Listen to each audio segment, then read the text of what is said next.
earning below 30,000, you will be exempted from pay. And if you are earning to around 33,000, it will be reduced to 25%, not the normal 30% that is always taken from your salary as tax, as pay. So that is good news. And we are just 3 days into February, so perfection is coming on. And as we are in February, we all know that February is a month of love. I almost say it is a love of month.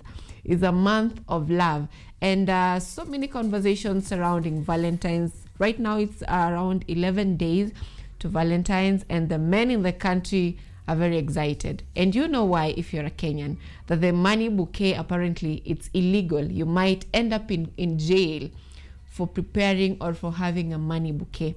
And the CBK is saying that this is because as you staple the money, you have sellotape on it, you put it together, we are lowering the dignity of Kenyan currency. And not just that, they also say that as you staple it, you're making it hard as they go through the ATMs. Some of the money are rejected because of the stapling and all this destruction of money. So you might end up in jail. Even as you want to gift your loved ones, it's okay to gift them money, but avoid the money bouquets because it might land you in jail. And also another thing that has happened as we just began this month of February, we all know that the cocoa energy, or the factory that produces the clean energy for middle to low income families who are not able to purchase, the big cylinders. The company imefunga virago, and now they're leaving the country. And why this should concern you is that they have undergone losses, and they're demanding compensation. And that compensation is probably going to come from your pocket as tax. So the question you're asking is it the systemic problem, or can we just have companies that are starting up and succeeding? Or what are the problem? Is it management issues? Is it systemic issues? What really is the problem? Because they're saying that this is due to differences in carbon credits. If you don't know about carbon credits, is when you are given money to produce either clean energy, or if you're a country, you're given money to reduce your carbon emissions. So another country produces more, and for that more that they are producing, you who is producing less, you are paid to produce less. So it's just like all of us need to produce, let's say, at a threshold of 10, and then because I have so many companies, I produce 15, you produce 5. So that 5 that I produce more, I pay you for producing less. So that is basically what happens with carbon credits. And there's a lot of funding in relation to carbon credits and climate conservation. But this company, the cocoa company, imefunga virago sasa. It's out of the market because of systemic issues, and let me not say corruption because it's not verified. We'll look into that later. So those are just among the things that have happened within the 3 days of February 2026. So now that you're informed on everything that is going to be affecting your money in the coming days, you also know that the matatu businesses, or the matatus, are staging protest in the country, and they've said that if their grievances are not going to be addressed, they're going to be protesting every Monday. And Monday is among the busiest day of the week, especially for those who are going to work. So the question is, both the matatus and the border riders, because the matatus are complaining that the border riders are rogue and they're banning vehicles and all that, so they block roads and all that just to protest. And the question is, how rogue are you for a matatu to protest that you are rogue? Because the matatu are also rogue. You all know how matatus operate in this country. So how bad is it that the matatus are also saying that, nyinyi pia mmepita mipaka? So we are going to be witnessing that every single Monday if their grievances are not going to be addressed. And we've also heard of borders riders who are involved in, criminal activities. If you have not been robbed by a border rider in this city, then you are good to go. I think bado hujakaribishwa Nairobi. So how bad is it for this, push and pull between matatus and the border riders? Those are the updates that are affecting you as a Kenyan, as we bring it to you right here on KUTV Biashara Tuesday. So this morning, we're always having conversations that empower you. So apart from the updates on what is affecting you, today we are going to be having a discussion on how we can integrate the use of artificial intelligence in our businesses in terms of savings, monitoring our spending, and also helping you know when is the right time that you need to borrow as your business. So basically, this is to caution you as a small business, because most small, medium and small business enterprises usually fail within the first 3 years of service. Some even fail within the first 6 months. And this is because most of the time you don't track your spending. And this is, it is called Invisa AI. They call it your smart financial AI companion, and helping us understand how this is going to be helping you, you know, track your spending and become a better book manager. Will be helping us understand this discussion will be CEO Ian Okwara, who is the CEO of Invisa, and also media representative Samuel Legwa, who is the market outreach officer at Invisa AI. They will be helping us understand why do most businesses fail, because they have been doing this for quite some time, and they have had several small business enterprises come on board, and they'll be helping us understand what sector fails the most and why they need to, you know, track their spending. So that is the discussion that we shall be having today on the launch, helping us understand how to track our spending, especially for the small businesses. This includes the mama mboga, those who are having small salons, barber shops, those who are having, you know, the bookshops, and all these businesses that we run on a day-to-day, on a small scale. So that is the discussion we're going to be having today, of course, on the launch right here on Biashara Tuesday. And just in the spirit of helping us know what is taking place in our country, I'd like for us to look at different newspapers that are making the headlines of different newspapers in the country, and of course those headlines of countries across our borders. To begin with the Financial Standard, they're talking of how Kenya loses trillions to tax fraud. So that is on the Financial Standard.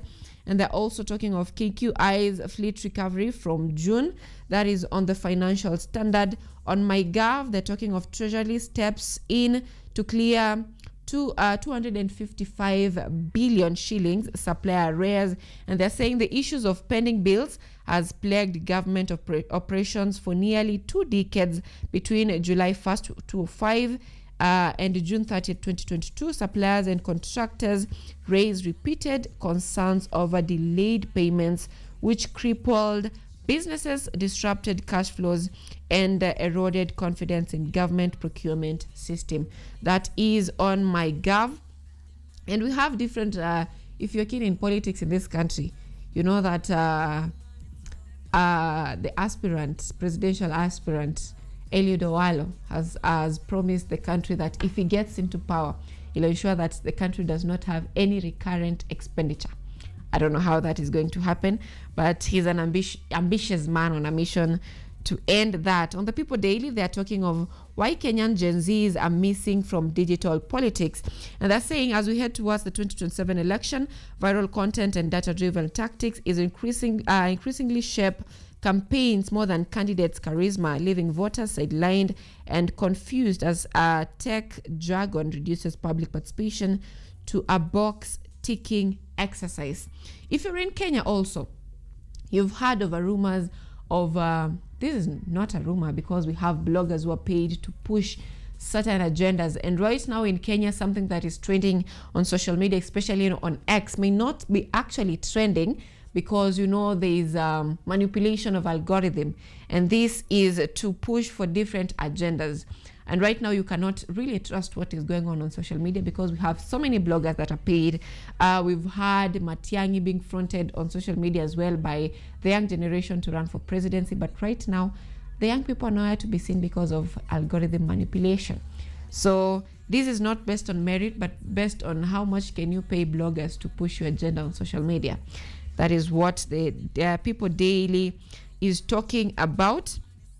And they're saying inside Matiang'i receives while reception in Mount Kenya, and also why Ruto allies are quitting ahead of next polls. We have those who are quitting and we have those who are getting in his government. We have the ODM getting in government, and we have the likes of Eliud Owalo leaving the government as well. So that is on the People Daily. The Standard, they're talking of the one-term plan, and this is fresh details have emerged on how former Nigerian President Olusegun Obasanjo brokering a truce between ex-President Uhuru Kenyatta and former Deputy President Rigathi Gachagua to forge a united opposition against President William Ruto in 2027.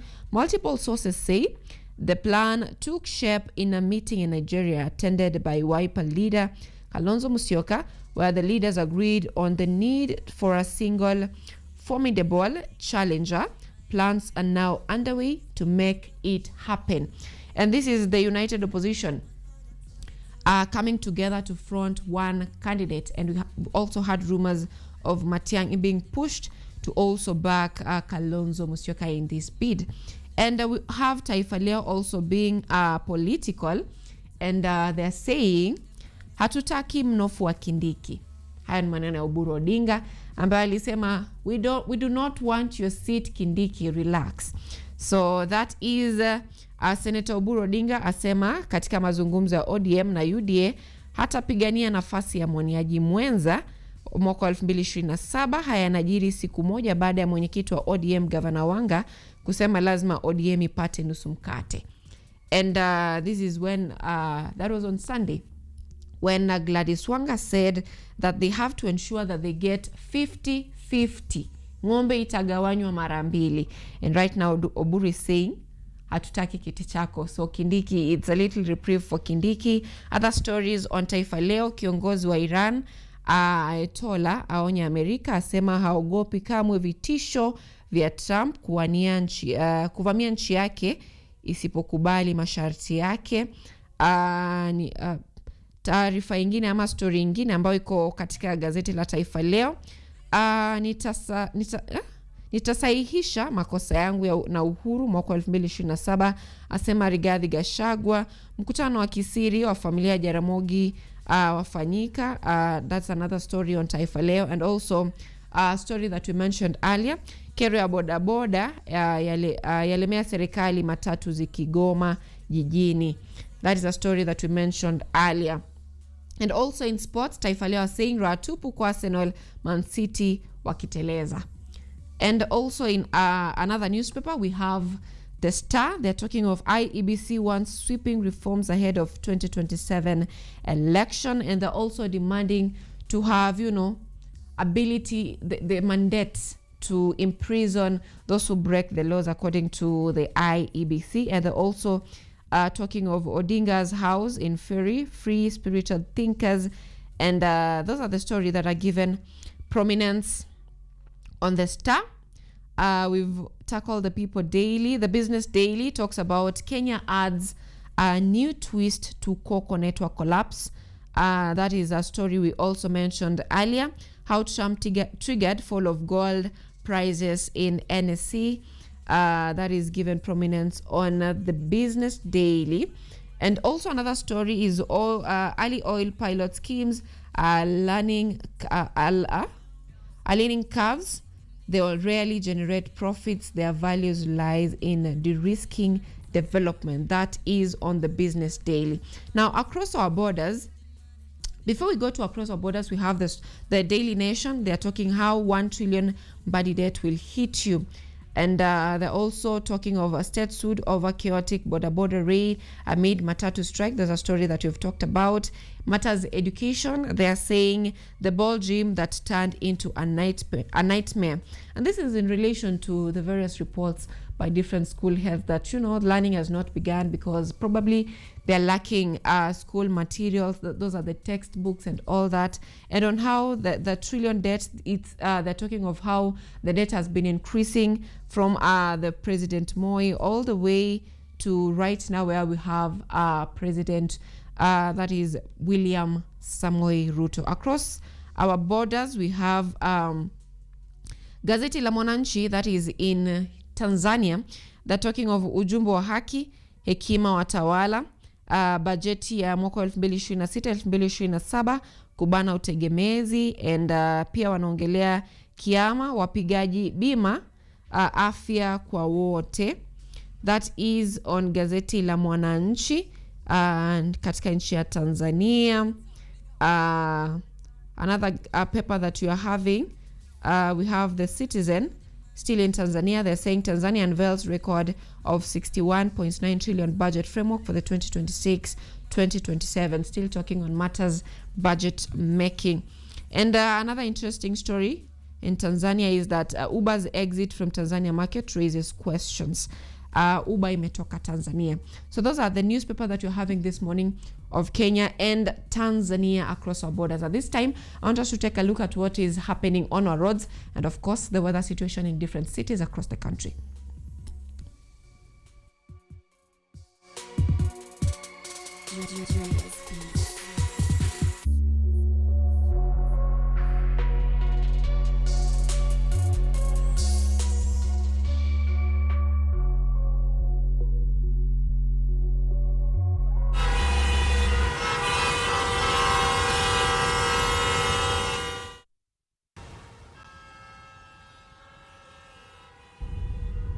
Now, it is exactly 37 minutes past the hour. That is 7 a.m. And I'm looking at the traffic situation in Nairobi as people are really going to town. Yesterday was not an easy day for those people who are commuting to town, whether you are using a matatu or you're using your personal car, because we had the matatus blocking the way and several cars were impounded. But today is a different day. We expect it to be smoother. Looking from where we are right now, that is in Thika Road at Kenyatta University. Heading to town from, this is from Roysambo all the way to Muthaiga interchange, that is the Pangani interchange, and affecting slightly those coming from Kiambu Road. You're going to be staying on the road for quite some time because it is, I'm seeing a long stretch of a thick red right there on Thika Road. So if you are entering town and you're using Thika Road from Kasarani, Roysambo all the way to Pangani interchange, you're going to be staying on the road for quite some time. And this is affecting those people who are entering town also through various tributary, wale wanatumia coming from Westlands, using the way around Aga Khan, around the National Museum. You're going to be staying on the road for quite some time because I'm also seeing stretches of red. And those people who are coming from town from the eastern side of Nairobi, that is Jogoo Road, Utawala, Embakasi, and joining to the eastern bypass along the airport road, you're also going to be staying on that road for quite some time. That is if you're going to be joining Mombasa Road. And on that matter, this is also affecting those coming from Imara Daima, joining Mombasa Road. You're going to be staying on the road for quite some time. Today, I'm seeing Mombasa Road. Those people using Mombasa Road today, from Next Gen Mall all the way to, around Nyayo Stadium, you're going to be staying on that road for quite some time. The situation is just similar from what we are seeing along Thika Road, and this is affecting those coming from Upper Hill, Langata, Nyayo Stadium, Madaraka Estate, joining to Mombasa Road. So if you're using those routes joining town this morning, you're going to be staying on the road for quite some time. In the spirit of Mombasa Road, those people using Ring Road on Westland also towards Mombasa Road, you're also going to be staying on the road for quite some time. I'm seeing most of the tributaries leading to town this morning, there is a slowdown.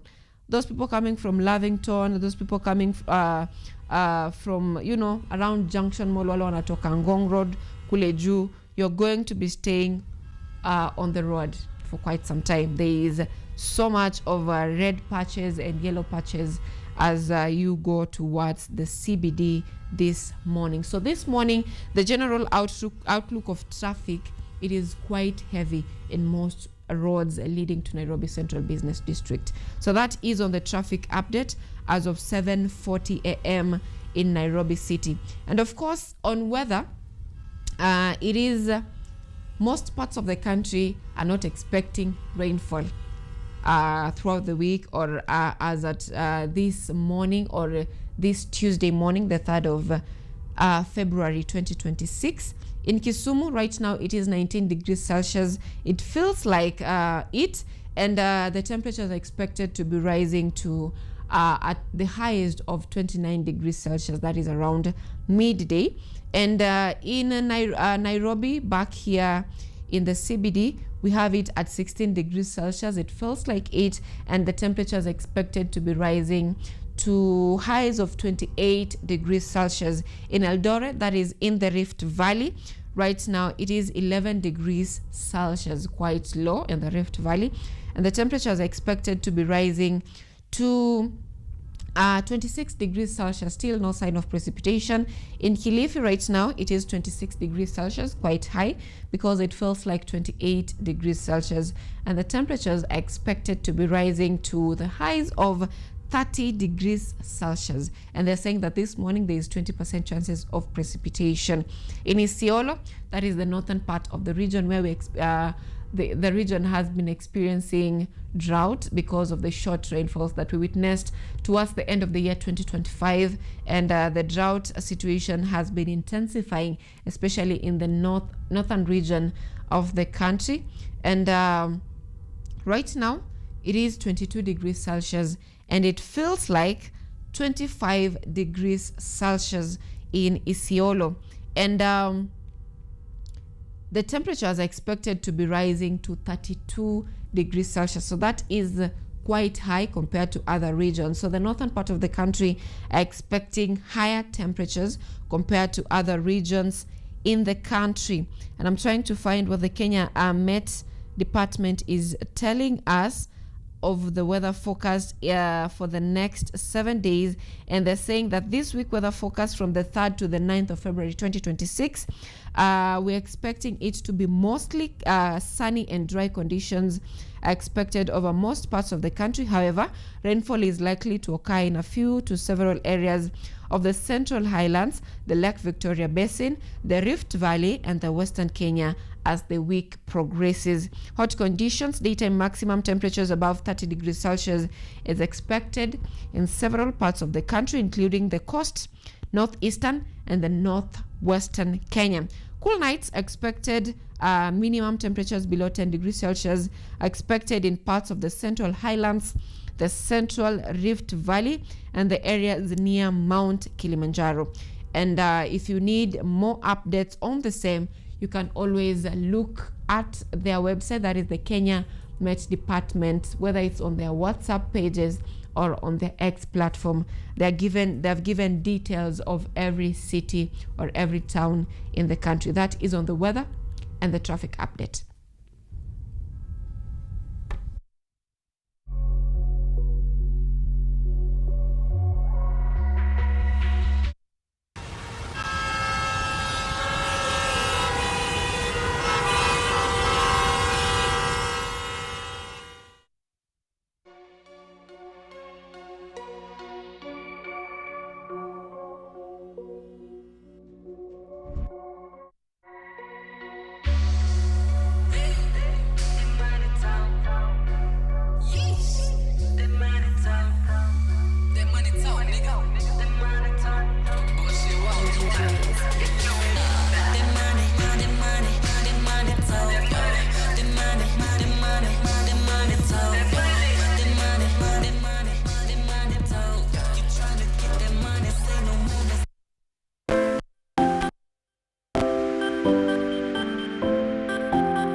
Msimu mpya, uso mpya, nguvu mpya, bila shaka na ari mpya, lakini dhamira ni ile ile: kuboresha kilimo kwa maisha bora. Jiunge nami James Baraka na hodha wako mpya wa kipindi cha Boresha Kilimo, tunapochunguza mbinu za kisasa za kilimo, ukipenda teknolojia ibuka katika kilimo, maoni ya wataalamu na hadithi za mafanikio kutoka kila pembe ya taifa. Kutoka kwa wakulima wadogo hadi biashara za kilimo zilizostawi, tunakuvika maarifa na suluhisho kamili, si tu za kuongeza mazao yako, bali pia kuimarisha maisha yako. Kila Jumamosi saa 6:30 na Jumanne saa 4 asubuhi, usipitwe na baraka za Boresha Kilimo, nami James Baraka, hapa KUTV. Are you ready to take charge of your health? Welcome to Focus on Health, your weekly guide to staying informed and living better. Join me every week as I sit down with trusted medical experts. Gynecology is basically a field concerned with mainly the female genitalia. Explore real-life stories during when the patient come in, and bring you updates and tips that are beneficial to your health. Because health isn't just important, it is everything. Tune in to Focus on Health every Thursday at 7:30 p.m. only on KUTV. I'm your host, Kandia Marian, and I'll see you then.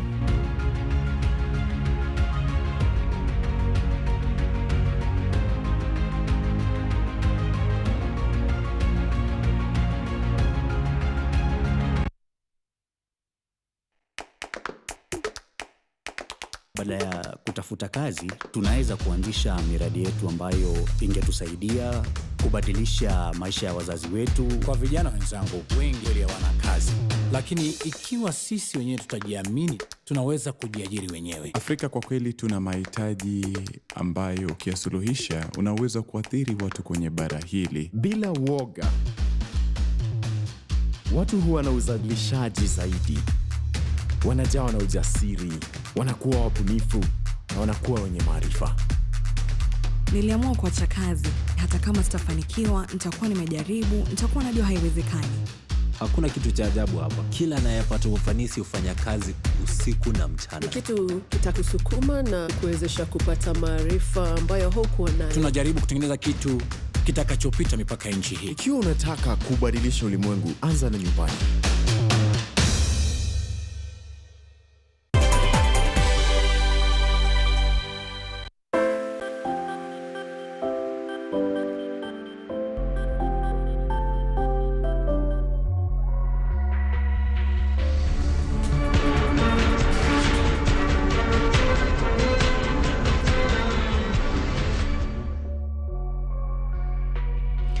Welcome back. Now it's time to get you informed on matters news right here on Biashara Tuesday. To start us off, normalcy has resumed here in the nation's capital, Nairobi, after commuters were left stranded on Monday morning as they were heading to town. And this report is brought to us by our very own Rajab Juma. At midday in various public transport terminals here in Nairobi, the transport situation appeared to be returning to normal. This comes after the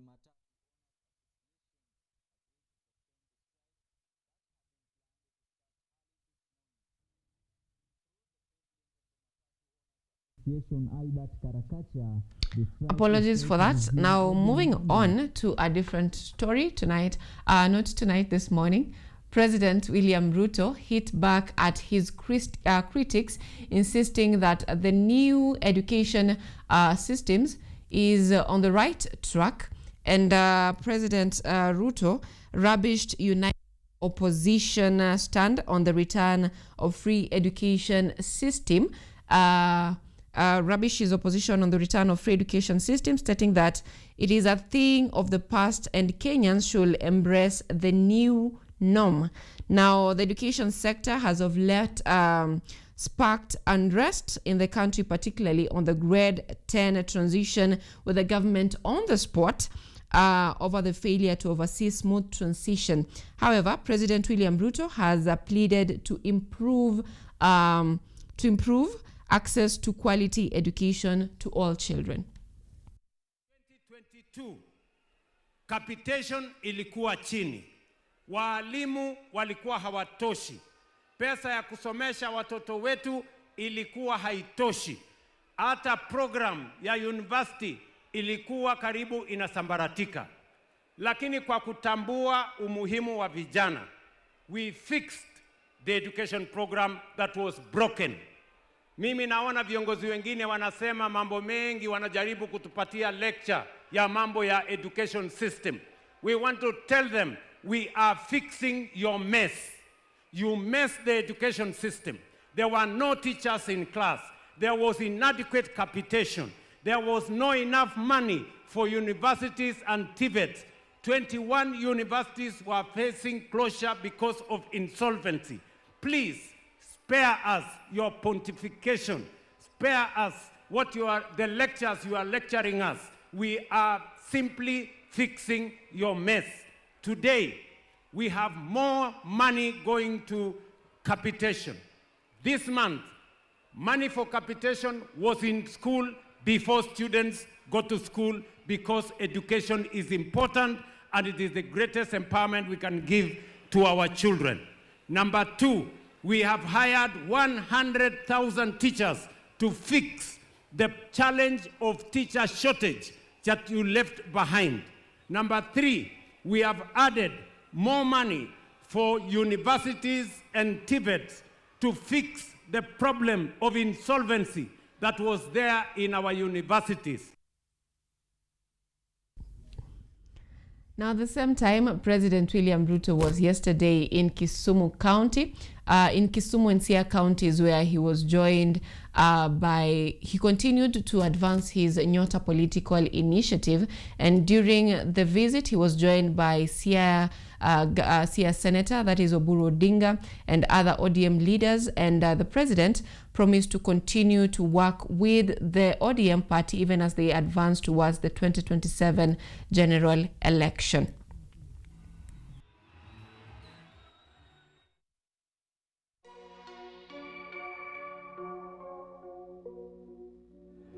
Umeturuhusu mimi na Daktari Oburu tuongee.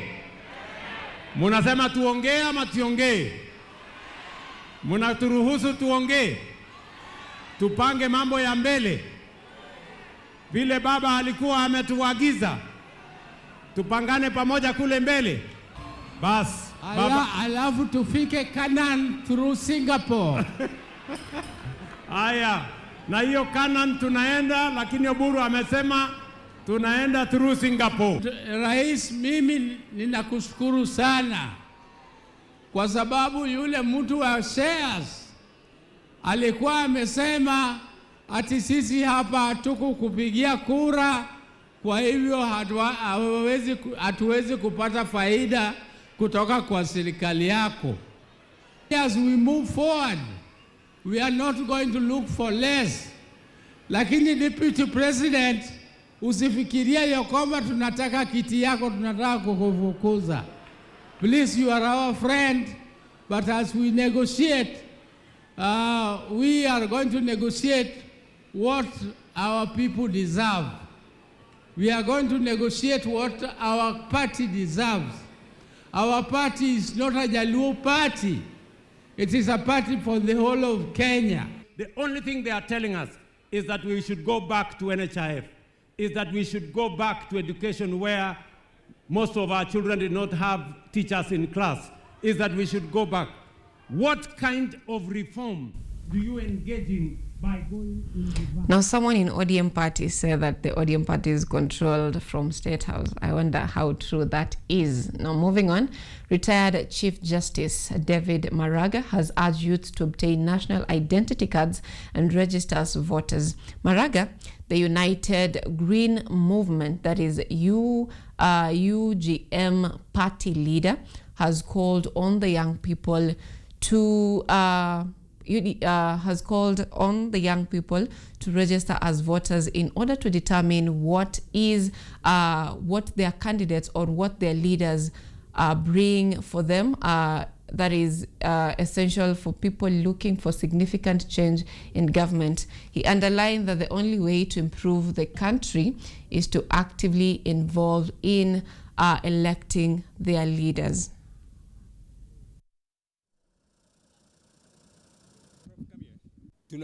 Tunataka kuondoa Ruto.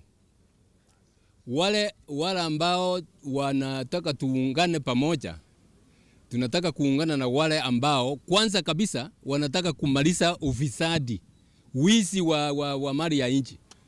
Wale ambao wanapigania hiyo tuko pamoja, na wale ambao wanasema ile tunaita impunity, ati mtu mkubwa hawezi kuchukuliwa kotini au nini, tumalize na hiyo.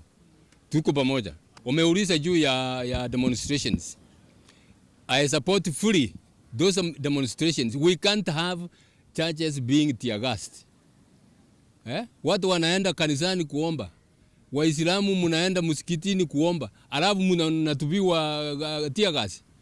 Hata kama iko mtu ambaye amupendani naye ameingia huko kwa ajili ya wale ambao wako huko.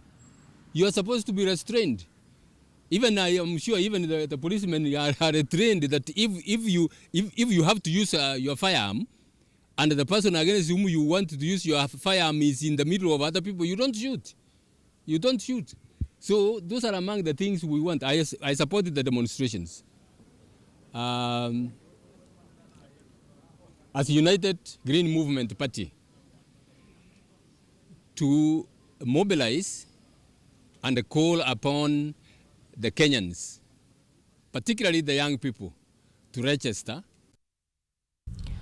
Right, now moving away from politics following a Sunday night security operation, police officers in Migori County working with the Bunge la Mwananchi have recovered suspected stolen goods and also arrested suspects who were involved in the activity. And the operation was designed to address insecurity that has afflicted Migori town and its surrounding areas during the previous 3 weeks. Speaking at Oruba Police Station in Suna West Sub-County, the area chief and the operation, the area chief said the operation will continue to guarantee the area remains safe.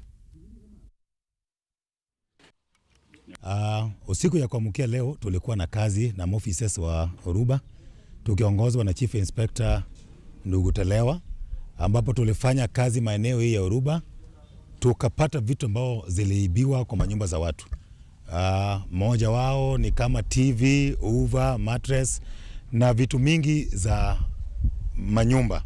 So kazi imefanyika leo, na kulingana vile tulikuwa na mkutano hapa awali, na tulisema tuungane pamoja ili tuondoe hawa walifu, na tulifanya, na kulingana vile community ya hii area ya Uruba wale tusaidia, ingawa wale wezi wengine walitoroka, lakini wengine wawili tuko naye hapa Uruba Police Station na wako hapa ndani. So tunahimiza wananchi tuzidi kushirikiane, na hiyo kushirikiana ndio sababu tumejaribu kunaza hizi vitu mingi yenyiko hapa Uruba Police Station.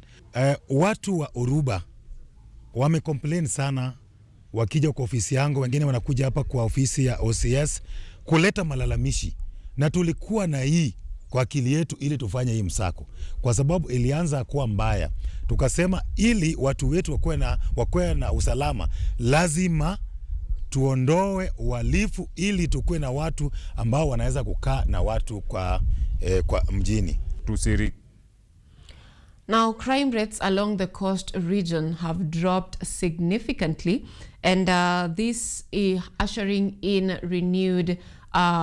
renewed confidence in the region. This comes due to the collaboration between residents and the security forces, and in turn improving tourism in the area. Speaking during a prayer and Thanksgiving ceremony held to mark region's end-of-year achievements, Coast Regional Police Commander Ali Nuno attributed the drop in crime to strong partnerships between the security agencies and the residents. We had end-of-year celebrations for a Thanksgiving ceremony, and I want to appreciate each and everybody, those who found the time to come and celebrate with us. Nuno appreciated the collaborative efforts that have helped to make the coastal strip safer for both residents and visitors, noting that the improved security has had a positive impact on tourism. As a result, the region recorded the surge in visitor numbers, while hotel occupancy rates reaching an impressive 98%. We had tourists who came in big numbers, both international and local tourists, and the level of occupancy, hotel occupancy was at 98%. The regional commander expressed his appreciation to coastal residents and local leaders for their continued support of security operations. He also praised the police officers at all levels within the National Police Service for their dedication and bravery. I also want to thank each and every officer in the rank and file within the National Police Service. Police work is a team spirit. Security starts with you. Please, let's work together. Looking ahead to 2026, the security agencies will maintain firm measures to combat criminal gangs and drug traffickers, ensuring the safety of all residents and visitors. The ceremony underscored the role of community police cooperation in enhancing security and fostering economic growth across the coast region. Patricia Alex for KUTV, Nairobi. Now, a public health officer in Kilifi County working with environmental conservation organization has started a program to provide special bags for disposal or for keeping diapers in rural regions before disposal. In an effort to prevent environmental pollution,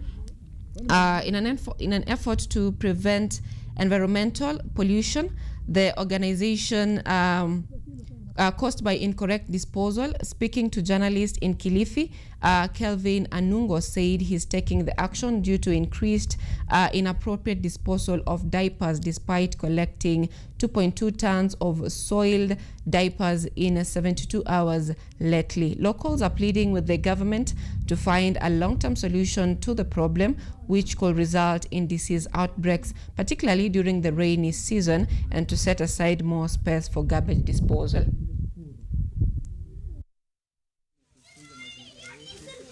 Sasa kitu yenye imetusukuma at least tuleta hata hizi karatasi kama mbinu mbadala, after hiyo 72 hours tulilala siku 2, alafu tukaweza kupitia kwa hizo maeneo zenye tulikuwa tumeziokota clean, tukakuta sasa hata tena ndio imezidi kuziweka hapo, bado zinaendelea kutupwa. So tukaona hapa ni kama wananchi hawajaelimika kabisa venye tulikuwa tumeelezea. Sasa tukaona kitu kizuri sasa ya kufanya, wacha tutembee nyumba kwa nyumba tukiwapea mifuko, at least waweze kuzikusanya hapo na kuzibeba sasa kuzileta kwa zile dump site. At least kwa sababu wengine labda wanakosa mifuko ama mahali pa kuweka, ndio zikifika 2-3 anaenda anarusha, 2-3 anarusha. Lakini sasa venye tumewapea mifuko, at least itakuwa vizuri, wanakusanya hata kama ni wiki moja, wanazibeba, wanazipeleka hapo, at least itapunguza hiyo mambo ya kuzitupa ovyo ovyo. Nimechokana na hizo pampers hapo taka, kwa sababu pampers inakuja na mwago hapo usiku kwa unelala, ukiamka asubuhi pampers zinitapakaa, mpigaji reki anakuja leo, kesho hutamuona. Sasa wewe unashinda ukiwa unapiga reki, ukizichoma na ziko na harufu. Bedhe hata ukichoma kwa nyumba kulala wani shida. Now, the Council of Abagusi Communities Elders reports that members are uneasy after the British government persistent refusal to turn over Otenyo Nyamatere's head. The Mwanyagete Heritage Council demanded the return of the head of a dignified for a dignified burial of the warrior who fought courageous against the colonial domination of their land. Otenyo was beheaded during a confrontation with British soldiers at Mosocho in Kututu Church South. The remains were supposedly transferred overseas and stored in a museum. The chairman of the Abagusi Cultural Development Council stated that giving the warrior's head to the people was the least that the British government could do.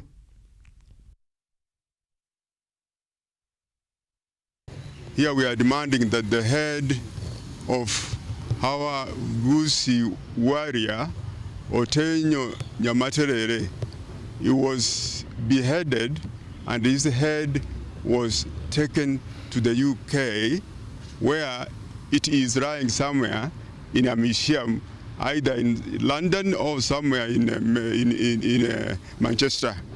So we are demanding The king was here when King Charles came here some times back. He even talked about those issues of even reparations. Kisses were massacred, people were killed, more than 20,000 Kisi livestock were taken by the British soldiers. So we are demanding that apart from getting the head and paraphernalia of Otenyo Nyamaterere, we are also demanding that we get compensation, reparation for the damages which we suffered as a people. We as elders, we keep dreaming every night. The dream of Otenyo keeps coming to us, and we want that head and his paraphernalia, the spear and the shield, to be brought back so that we give him a decent burial, so that the spirit of Otenyo Nyamaterere, who was a lead commander in fighting the British in 1908 at Mosocho, we want that head to be brought here. And I can tell you that the Kisi warriors fought a very courageous war.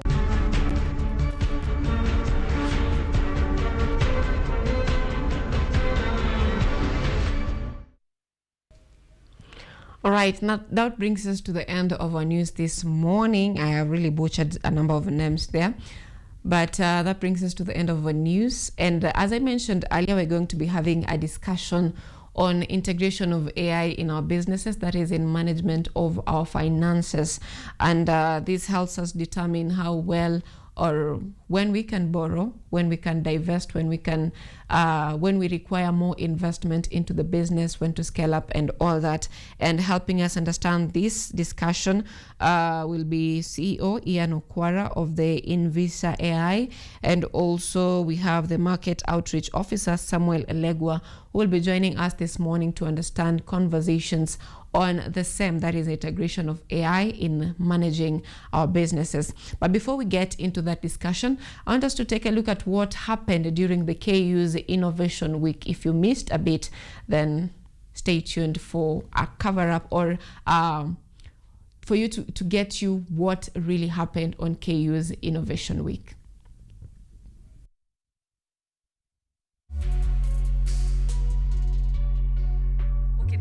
About doing the 150, that's the remote pilot licensing, is that you become a commercial pilot and you'll be able to fly without any problems, because KCA, Kenya Civil Aviation Authority, is out here, and you have to be, if you're caught flying a drone without the license, it's a bit difficult. But we also have a course that we are offering within the school. That's for 35,000. The 35,000 is inclusive of you learning how to fly the drone and the theory aspect of just the basic information about what is a drone, some of the regulations that you can learn about the drone. So we do offer room for you learning how to fly the drone within the 35,000. Something else, that if you become a pilot, a commercial pilot, you can create opportunities for yourself. And one of them is you can become a drone pilot, and you can be able to talk with people within your networks on how to create an employment for yourself. You can also become a data analyst. You can be able also to do drone maintenance, because a drone needs to be maintained, and it needs to be, every time it needs to be checked, some of the propellers and the system of the drone. So you can create that for yourself by becoming a drone maintenance and a drone technician. So something else I want to touch on is AI, and maybe he's talked about artificial intelligence, and it's going to come, it's actually here, and we have to take it up with a lot of how can we combine AI with drones, because if you're going to be left behind, it's going to be very difficult to catch up with the pack, and you have to keep moving very quickly so that you can be able to know how to catch up with it. So one of the key things you can see is you can do AI and crop health analysis. So if you'll be able to understand the nitty-gritty, you can be able to understand the system and also the applications on how to create for yourselves in getting the crop health analysis, you can be able to create that within the artificial intelligence. Something else is AI in agriculture. So you can, after you're a drone pilot, you'll be able to get to know what are the crop diseases in some of the, if maybe you're doing farming for maize farming and you want to know the crop health analysis, just because some of us, we do it manually, we go spraying manually, but the drone itself, it can be able to get you the analysis, and you can be able to know what diseases that your crops might be facing. We also have AI in media. AI in media and marketing, that's photography. So you will be able to learn some of the auto editing videos and how to generate it within yourselves. So you can combine both artificial intelligence and photography, artificial intelligence and agriculture, artificial intelligence and in drone environments, because the drone, people do pollution, and you have to know what is happening within some of the sectors that the people cannot go to see, but the drone can be able to get that data for you. So I hope I can buy you in, and we can be part of the change, and also being part of creating opportunities for ourselves and becoming the future entrepreneurs by joining different sectors. My background, definitely, I would say, is I did international relations, and I'm actually in the aviation sector. So don't wait till you've finished your campus in your 4th year and you're thinking, what can I do? You can actually figure it out as you are doing it. You're doing your university, you're in your 1st year, 2nd year, you can be able to figure it right now. Okay? Thank you.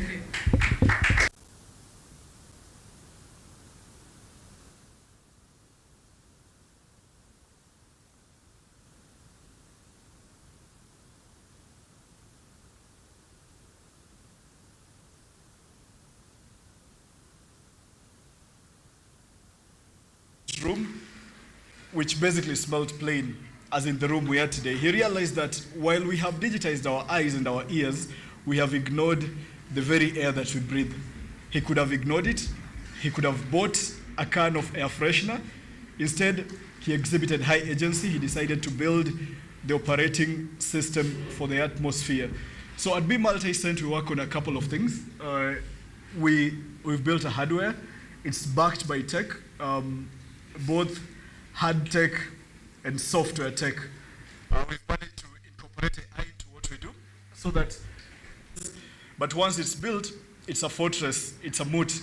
Don't be afraid of the schlep, which is basically the tedious and glamorous work of building something real.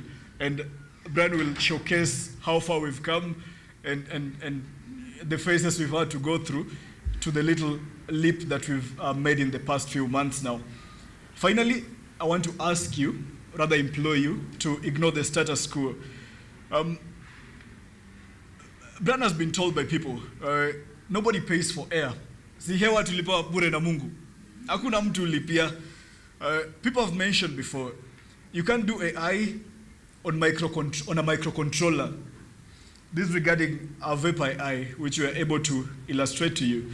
People have said Kenya can't export high-tech hardware. I mean, they were wrong, and they will continue being wrong about you too. And finally, if you have the courage to ignore them, you'll prove yourself right, not only to yourself, which is your biggest W of all, you'll prove yourself right to everyone else who is watching you. You have younger siblings. There is so much going on across the country right now. Personally, I'm passionate about mental health and mentorship, so I talk to a lot of us young people. And each one of us has someone at home, ambaye akili inachemka. They've been at home for 10 years, graduated with a degree, no jobs, and none forthcoming. Are we clear? Now it needs us to step up, found things, solve real problems, get it to customers who are willing to pay for it, and call up our brothers to come join us and help us solve problems for the future. So currently, we are hiring at Be Multi-Cent. Brad will also get deeper into this. And we're not looking for employees. We are looking for founders. We are looking for people who want to solve hard problems. We need people who understand machine learning. We need people who understand supply chains. We need people who understand chemistry of plants. And if you want a safe job, man, just go be a banker. If you want to build the future, come talk to us later. Thank you so much. Brad, let's give a round of applause as he comes to join us on stage.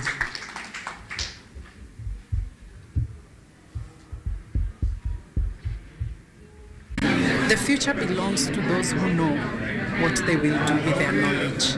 And innovation and entrepreneurship is the path to knowing what to do with it. With the need to better mitigate the unemployment crisis in the country, stakeholders have been urged to take advantage of the existing labor market in further advancing the Kenyan startup ecosystem while addressing the ballooning unemployment crisis. During the ongoing Kenyatta University Career Week running throughout the week, the university's Career and Innovation Day focused on the role of innovation, entrepreneurship, and emerging technologies in aligning skills development with labor market demands. We are seeing the development of new fields, non-traditional fields, because of innovation and entrepreneurship.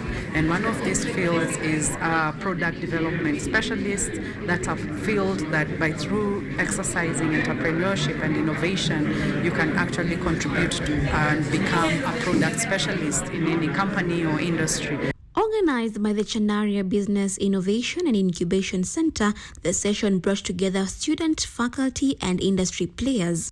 Innovation and entrepreneurship unlocks a lot of other opportunities that are non-traditional. For example, through developing of innovative ideas, students can actually become startup founders. And by building those companies, not only do they provide an impact to the society in terms of the solutions and to the problems and challenges that they want to deal with, they also provide an opportunity to create other jobs for fellow graduates and other people in the community. For Chandaria Innovation Center, that's been our first home. From founding, these are ideas normally a founder has in their head, right? You need a place of like-minded people who can then believe in you, motivate you on the days when you're down, and clap for you when you succeed. And that has been what Chandaria has offered to be Multicent as a company.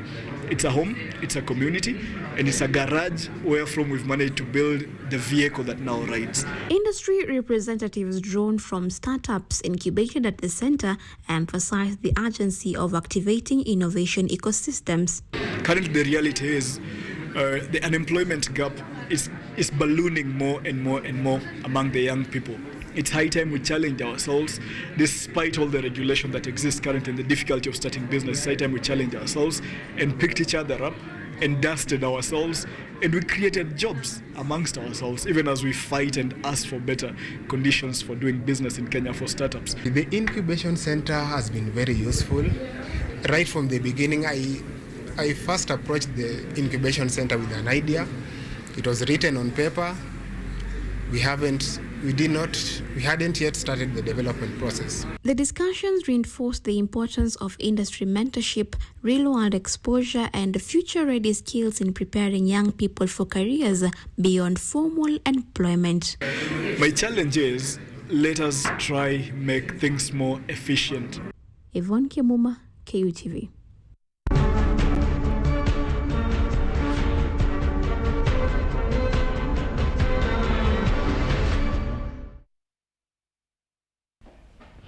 All right, welcome back. And when we are seated, it's about to get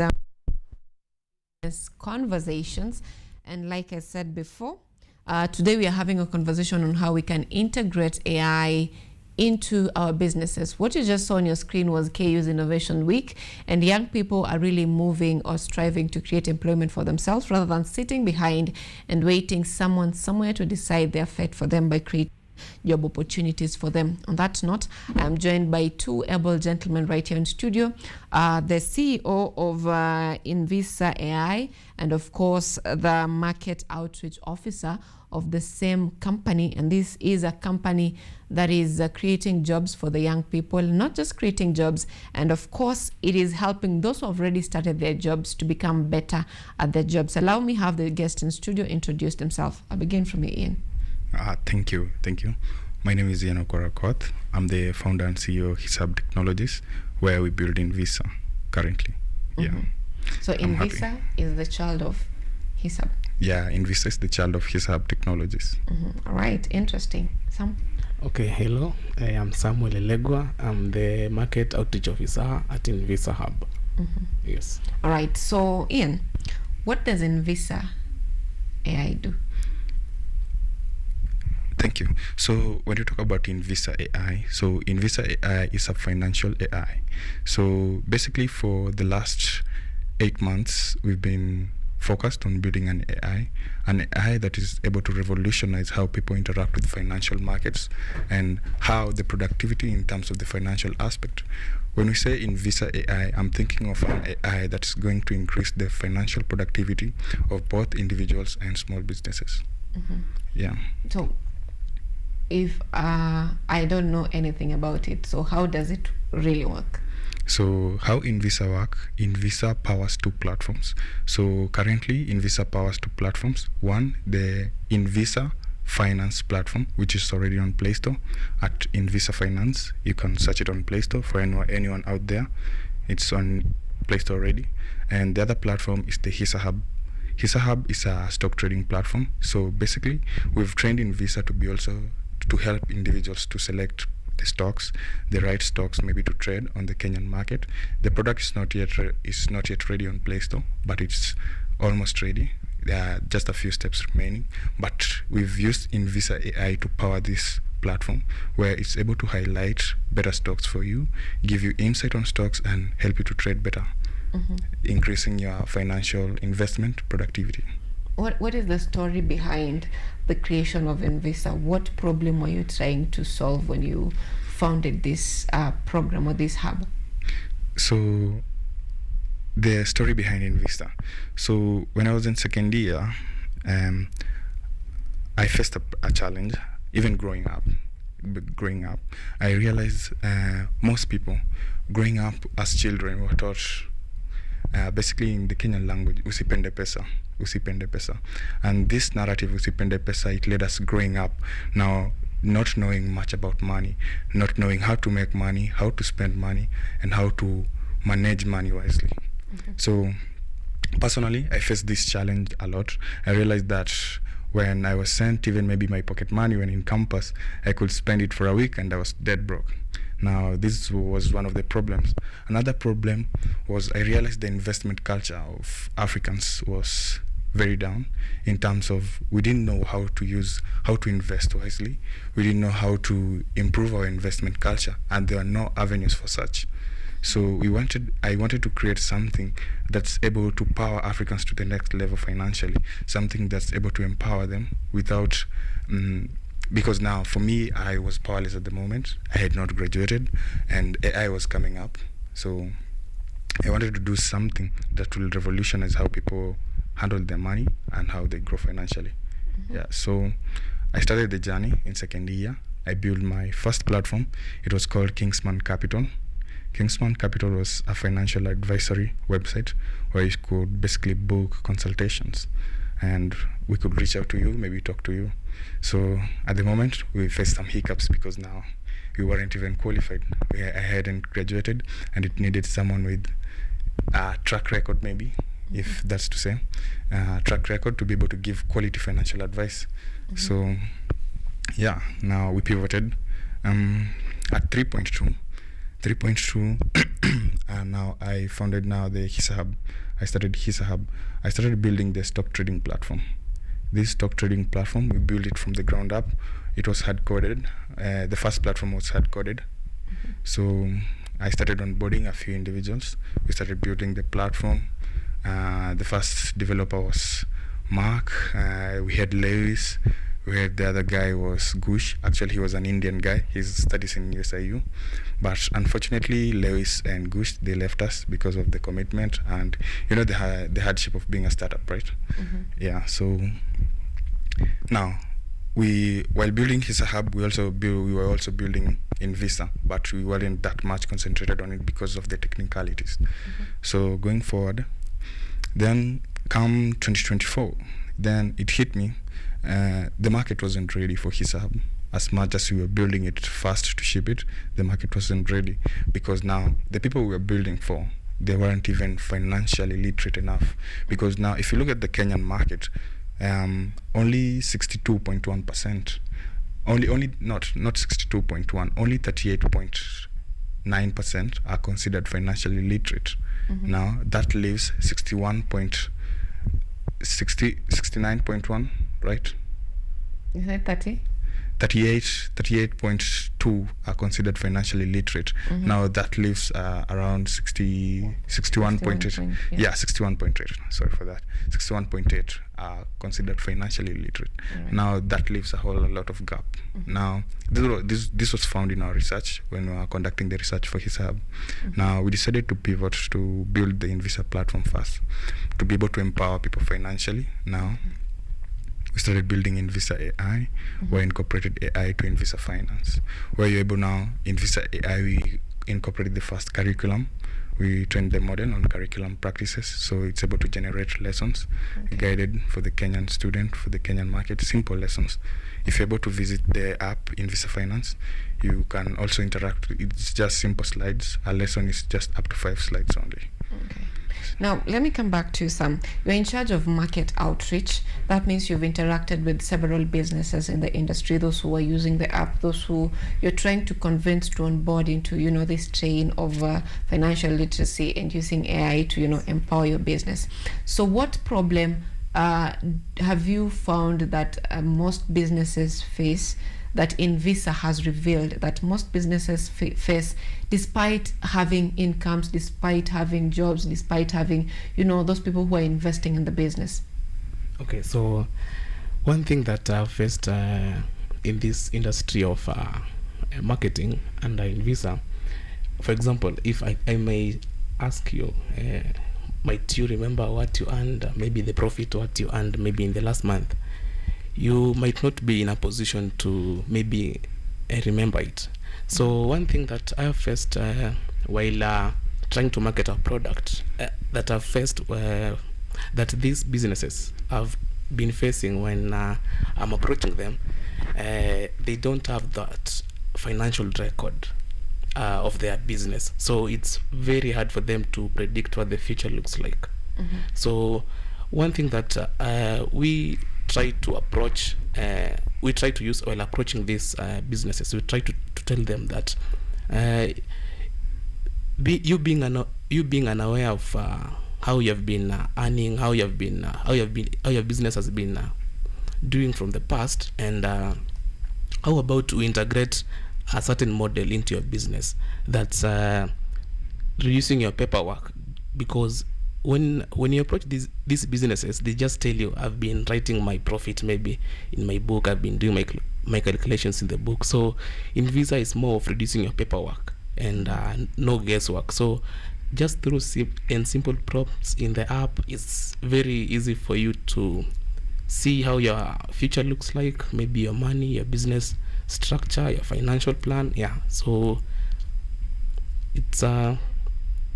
so basically, yes. It's most businesses, they get in business, but they don't have a structured way of solving the problem. Yes. I believe that is what Invisa is solving. Yes. All right. Now, when it comes to this population that you're having, mostly the Kenyan population, right now, like you've said, it's 38% who are literate, yes, according to your study. Yeah. But at the moment, I think that statistic might have changed, because we have most young people get into, business platforms. We have several podcast mushrooming and these TV shows and radio shows and all this. They're talking about financial literacy. Yes. We have this even on TikToks. We have young people coming up to educate their fellow young people. So that number might be a little higher, and that means that Kenyan problem is not generally lack of knowledge, but mostly behavioral problem. So how are you helping Kenyans solve their behavioral problem? Because most of their financial problem is behavioral. I'm saying this, I have 10,000 shillings. This is a shoe. I need 2,000. Why not buy it? So how does that help solve their behavioral challenges? If I can tackle that. Let me begin with him first. Okay, so maybe if I can try to explain on that. And you see, Invisa, it gives you the right structure. So once you prompt your once you get to the app, there's a package that you choose. Maybe you want to invest. For example, you want to do the investment plan. So inside the investment plan, you're going to follow some procedures that's going to give you, you're going to take lessons first on financial literacy. So this financial literacy topic, it's going to give you that awareness about how am I going to use this money. So for example, you're planning to use this money, for example, on maybe buying a car. So this money, it will just be focused on buying this car and not doing other business. So it will keep you reminding you have this something that you need to work on. You have this something that you need to work on. Yeah. All right, Ian. Yeah. Thank you. For another thing about the behavioral aspect. So you realize about finances, the most thing is about consistency aspect of it. And now, in terms of budgeting, you have to be consistent, right? Now, what we've built in Invisa, we've incorporated something called Invisa credits. Now, with Invisa credits, we are able to engage the customers and be able to build a loyalty program for them, where by engaging with the app more, you earn more Invisa credits. And by earning more Invisa credits, you're able to access more loans. Now, as of right now, you're able to earn credits, but you're not yet to access loans. But we are working with multiple partners already. We are in partnership with multiple partners. So in future, because not all users have reached that threshold of getting loans, but before they reach that threshold, they'll be able to access loans via Invisa credits in the Invisa app. Now, on the behavioral aspect, that boosts their behavior in terms of now bringing their attentions toward their finances. Yeah. I'm keen to understand where proceeds of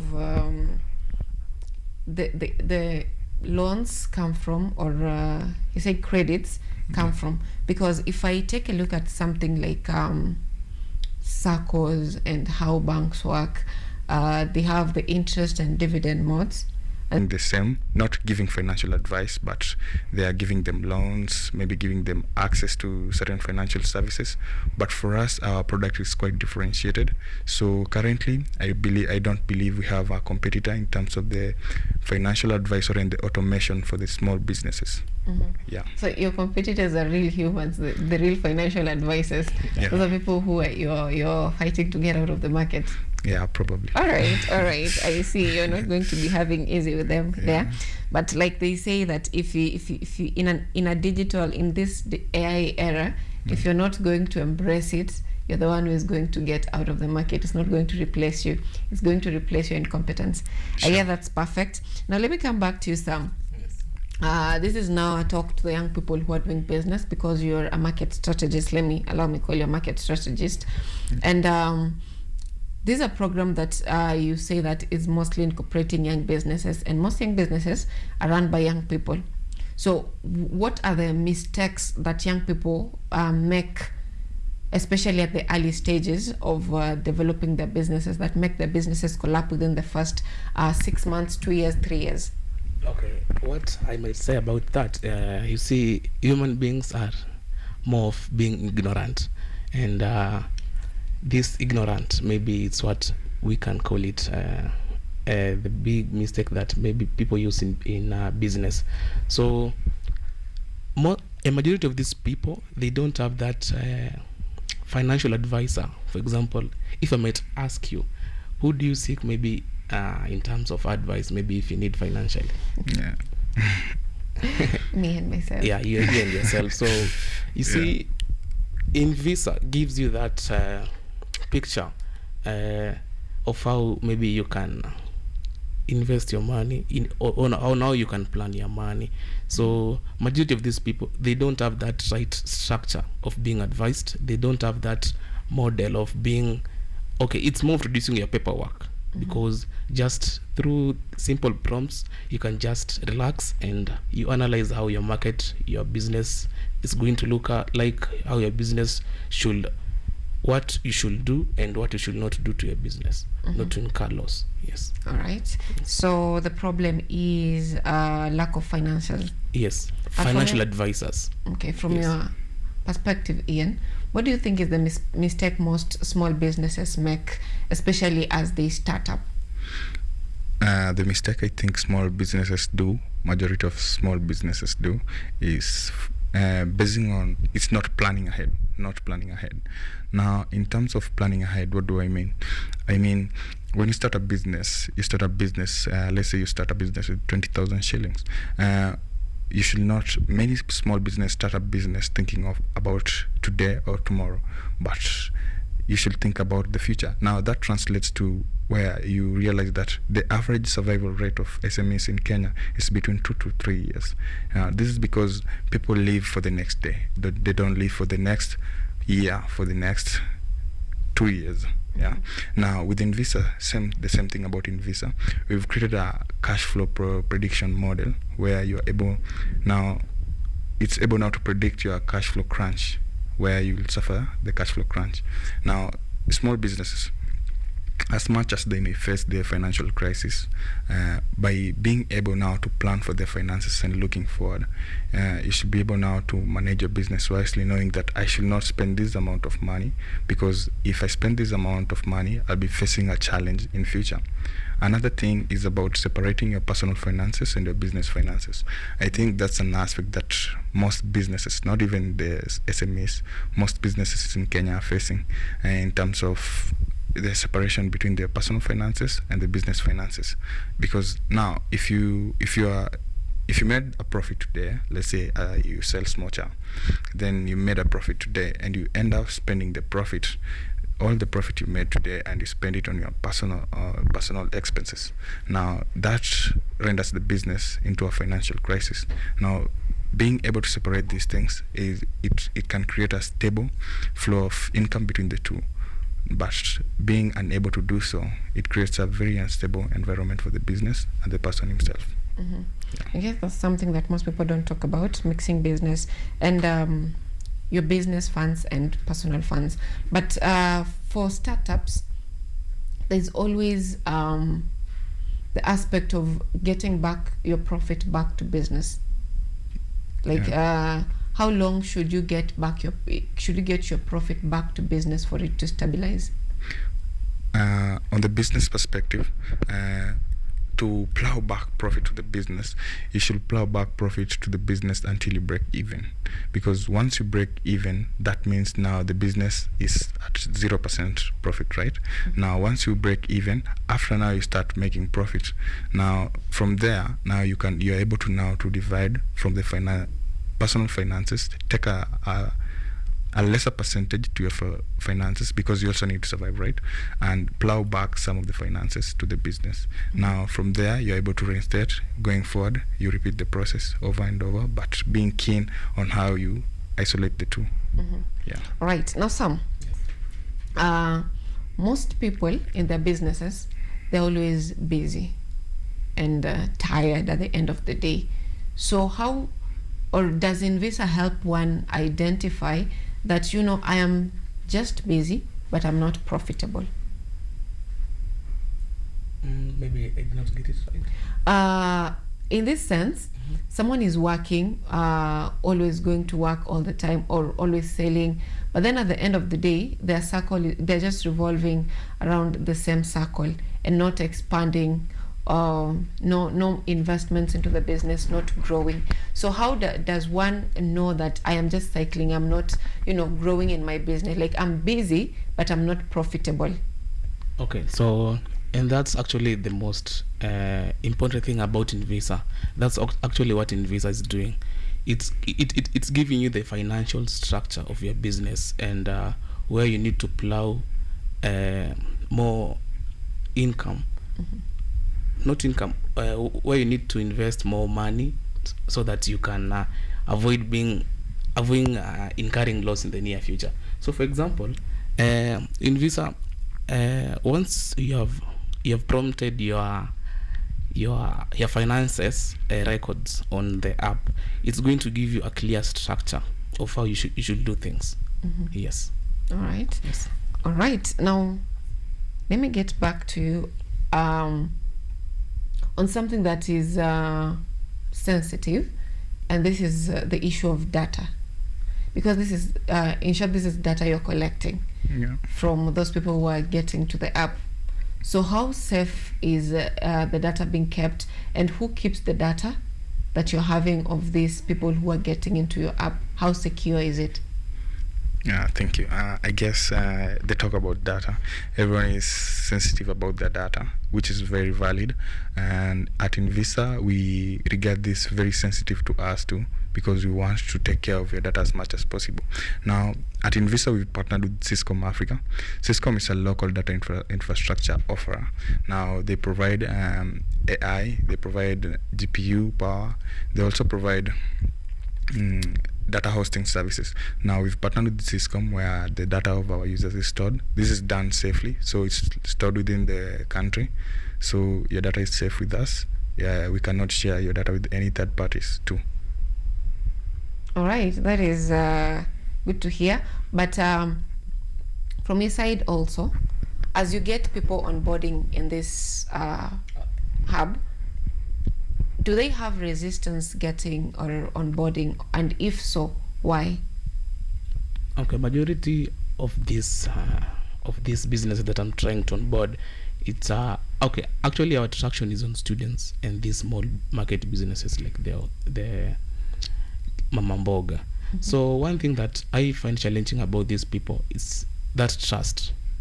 Majority of these people think, hey, these guys, because they know AI, maybe he can interfere with my phone and maybe do and be fraudulent. So one thing that we try to do while onboarding these business people, it's having that brand, our brand identity. For example, you can see our CEO having that t-shirt. So when I approach, for example, you as my business person, you are able to see my t-shirt. I'm going to give you I can give you the record of the people who have onboarded, because once we onboard, we also get remarks from the users. And I think these are the things that maybe you can approach someone who is new to the app and maybe try to convince him that, yeah, we are very loyal and working. All right. Yes. Now, what changes do you think Kenyans need to make? That is, apart from using Invisa app, generally, someone who is doing business, what changes do they need to make on their spending, investment, and all that generally to ensure that their businesses has a higher success rate? So majority of these businesses, maybe what I can try to ask them or maybe persuade them is they should try maybe to sign up to this Invisa app and enjoy the benefits, because inside this app you're going to reduce much of your expenses, and you're going to see how the future looks actually. Yeah, because through these financial statements that we get from the app, it's able to predict what your future looks like with your money. So majority of these people, and they don't have that clue about is this money just meant for today? Because if you can use the app, if you can budget your money through the app, it's very possible of you to know how your future looks like and how your future money can come out, maybe in terms of profit or a loss. Yes. Ian, would you please give us response to the same question? To the same question, I think what people should do, I think people need to bring their attention to their finances. I think people have ignored a certain aspect of their finances. I think people have ignored, people are assuming they're financially literate by the aspect of having money or maybe having access to money. But financial literacy is defined as simply as knowing money and knowing how money works and knowing how to spend it wisely. Now, the part of spending it wisely. Now, majority people may have money, but spending it wisely may be a problem. So I think what people should do, they should bring their attention to their finances. They should not ignore the aspect of the finances. And most importantly, people should leverage AI, because AI is the future of everything. I'm seeing something interesting here. Budget for Valentine's Day. Talk to us about it briefly. Yeah, is that a post on TikTok? Yes. Yeah, nice. So budgets for Valentine's Day. Actually, it's in Visa Smart Budget Tips for Valentine's Day. smart budgeting tips for Valentine's Day. It's just a simple post. Actually, that's from our digital marketing officer and PR. He's called Martin Munene. He's a second year student here in KU. So about the Valentine's, so Valentine's, people are about to go all out on spending right now. You want to spoil your girlfriend, you want to spoil your boyfriend, but you remember the aspect about managing your finances wisely. So you end up maybe suffering financially after having the best Valentine's Day ever. So within Visa, you're able now to budget. You should be able to budget, bring your attention to your money, budget wisely, spend wisely, and you won't be in that financial crisis post Valentine's. All right, someone is really rubbing it in how I'm single. But let me get from you some your Valentine's budget advisory. Okay, what maybe I'd advise this gentleman out here is that this money, you need to spend it wisely, because this Valentine is just something that occurs occasionally. It's something that's happening, and you wouldn't want to get yourself in a position that I've spent all my money only on this event, and maybe the other day I'm waking up hungry, because as you know, as comrades, we have a lot of things, and this money is never enough for us. So Invisa is going to give you that traction on how you should use this money on this specific day, and you're not going to suffer in the following day. Yes. All right, so it's just prudent saving, and if you can incorporate AI, better for you. Time is really not on our side, but I'd love for you, Ian, to answer for us this question. Most young people, especially those who have beginning businesses or having startups, especially in tech, they're having problems with funding, problems, acceptance, the age barrier, where it's very hard for someone to believe you.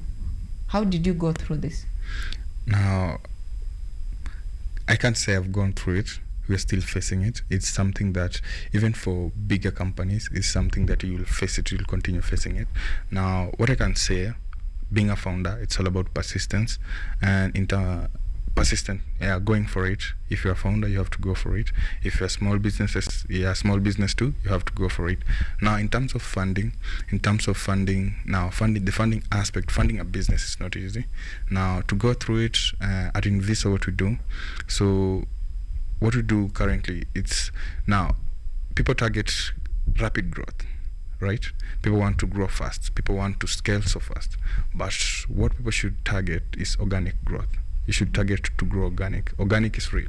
Now, if you scale too fast, you break too fast. But if you scale organically, you can't break too fast. So people should target organic growth rather than rapid growth.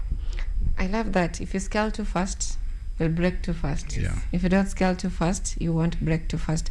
I want to read, I was sharing about this conversation that you're having this morning, and there is a quote that I was given on AI investment. This says that the greatest asset AI creates for us might not be wealth itself, but the certainty that allows our human minds to dream bigger, risk creatively, and live more fully, because our foundation is intelligently, autonomously secure. That is from my brother. All right. Well Thank said. you so much, gentlemen. I don't know if you agree with it or you disagree with it. I agree. But that brings us to the end of the launch this morning. Thank you so much, gentlemen. And I hope that our viewers back at home can get to Invisa app. You said it's on App Store. It's on Play Store. Just go type Invisa Finance, download, sign up.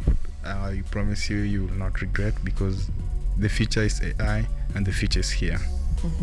All right. I hope it's the process is not so hard for people to get on board, and so many verifications and all that. Now, thank you so much, gentlemen, for making time for us this morning. I hope to see you once again with even bigger news of the success of Invisa, onboarding more people. And if you need any partnerships with us, of course, you always feel free to contact us. Sure. That brings us to the end of the launch this morning. I want us to take a look at what happened on Career Week. We are keen on shaping careers and ensuring that you grow in your career. That is coming shortly after this.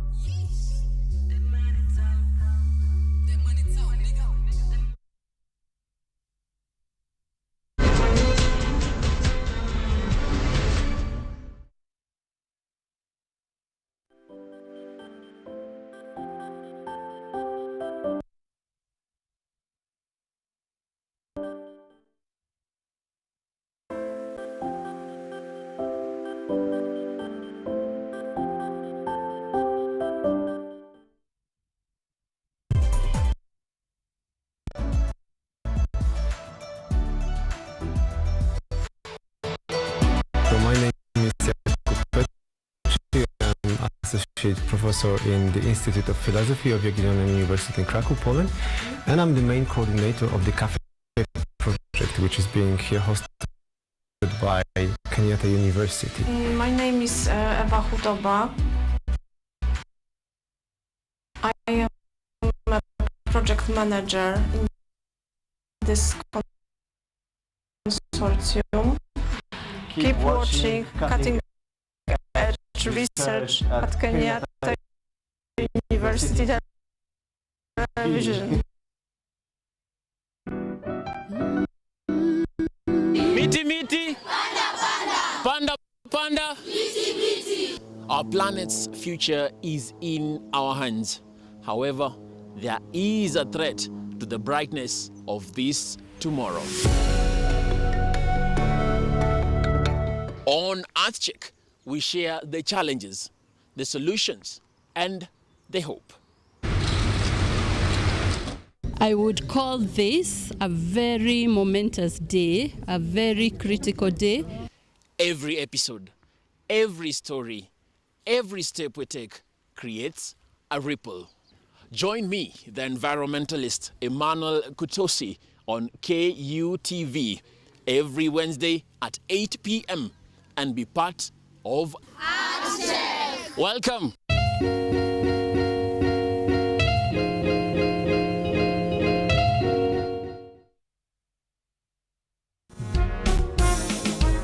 A new era, a new people. This is the Law Matters Show.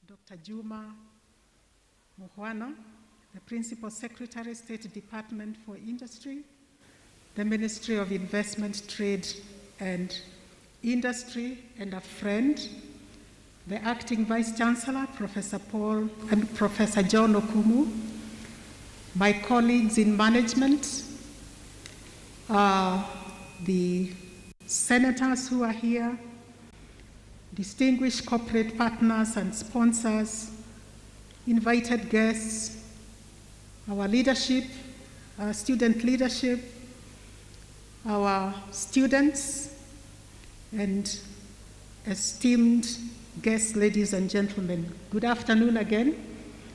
I'm not sure it's afternoon, it's evening, it's good afternoon.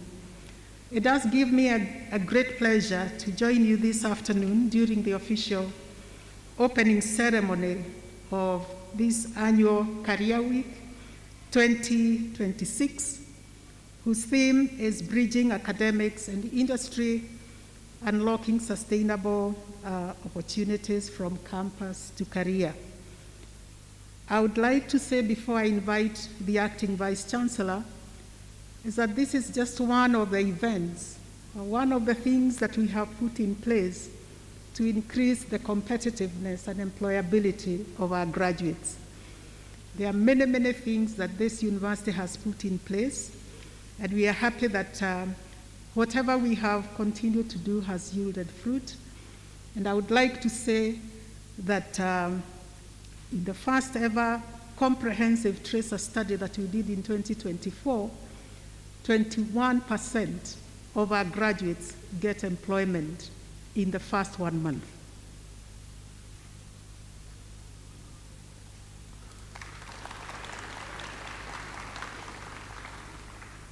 We usually say numbers don't lie. Another 37% get employment within the first 6 months. And so if you look at 1 year, a total of 69% of our graduates get employed in the first 1 year. And for us as the academic division is very, very important because we want to know the impact of these events that we keep planning. And I would like to say that for the first time, we did introduce graduate exit study. so that before you leave campus, we want you to give us a feedback. And so when your time comes, please participate in that, because it is part of our monitoring mechanism that gives us feedback as a university and as a division to know how best we can enhance your competitiveness in the industry and your employability. With those few remarks, I want to take this opportunity to invite Professor John Okumu, the Acting Vice Chancellor, to come and make his speech. Thank you. Our chief guest, Dr. Juma Mukwana, Principal Secretary, State Department of Industry, Ministry of Investment, Trade and Industry, members of the University Management Board who are here with us, executive deans, chairpersons of departments, members of staff, esteemed corporate partners and sponsors, esteemed students, distinguished guests, ladies and gentlemen, good afternoon.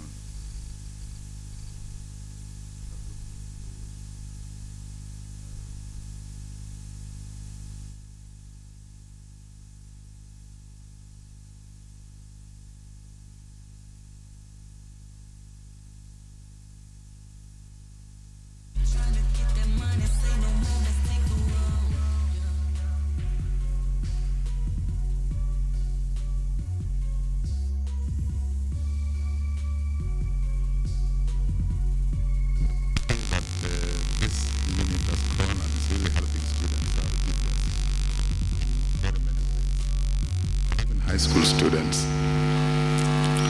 So it is both an honor and a privilege to stand before you today as we officially launch Career Week 2026. On behalf of the Kenyatta University community, I am delighted to extend a warm welcome to each one of you. A special note of appreciation goes to our esteemed guest, Dr. Mukwana, Principal Secretary, State Department of Industry, for gracing us with this, your presence here today despite your demanding schedule. Ladies and gentlemen, the theme for this year's Career Week, Bridging Academia and Industry, Unlocking Sustainable Opportunities from Campus to Career, could not be more timely. It is envisioned as a forum where disciplinary knowledge and industry practice will converge to create insights that move beyond the standard career fair. It is a space for questioning the emergence of new occupations in areas such as artificial intelligence, digital finance, climate innovation, and creative economies.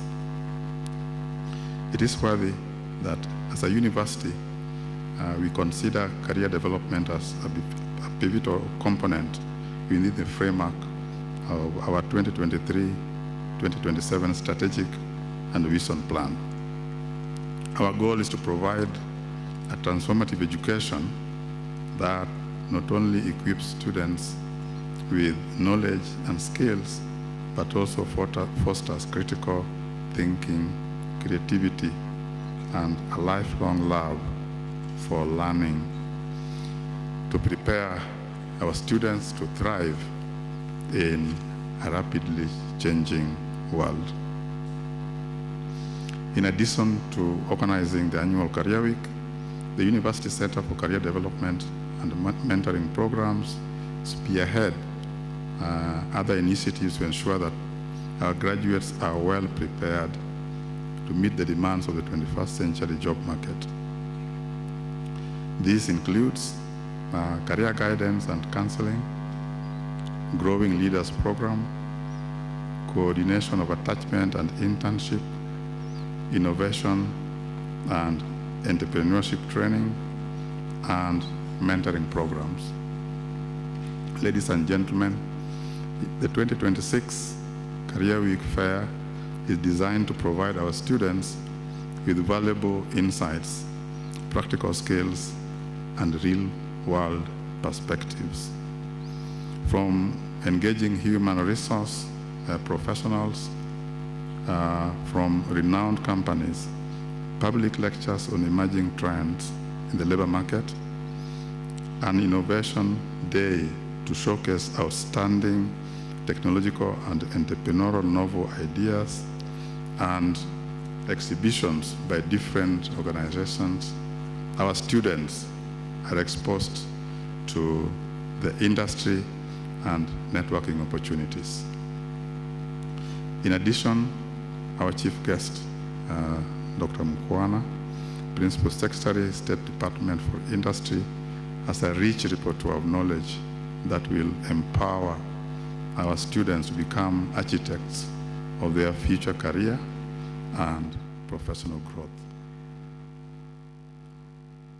Ladies and gentlemen, I want to express my appreciation for the Center's collaboration with key partners, many of whom have honored us with their support and presence today. We sincerely appreciate them. I wish to particularly acknowledge and appreciate the following companies for their generous and continuous support for the Career Week: Coca-Cola Beverages Africa, Kenya Accountants and Secretaries National Examination Board, CASNEP, AFA Coffee Directorate, Total Energies, Association of Chartered Certified Accountants, SCCA, Credo Faster, Vivo Energy, Indomie, DKT International, Kenyatta University Confucius Institute, and AAR. To our students, I implore you to seize every opportunity presented during this Career Week. Engage with the corporate exhibitors, attend the public lectures, and network with industry professionals to broaden your horizons and also position you for future success. Remember, the future belongs to those who are prepared to adapt, innovate, and collaborate. As the Bible reminds us in Hosea 4 verse 6, quote, "My people are destroyed for lack of knowledge." To our corporate partners, I express my heartfelt gratitude for your unwavering support. Your presence here today is a testament to your commitment to nurturing the next generation of professionals. In conclusion, I would like to appeal to our esteemed partners and sponsors to continue collaborating with us in organizing future career events aimed at building a workforce that will drive Kenya's growth and development. Thank you.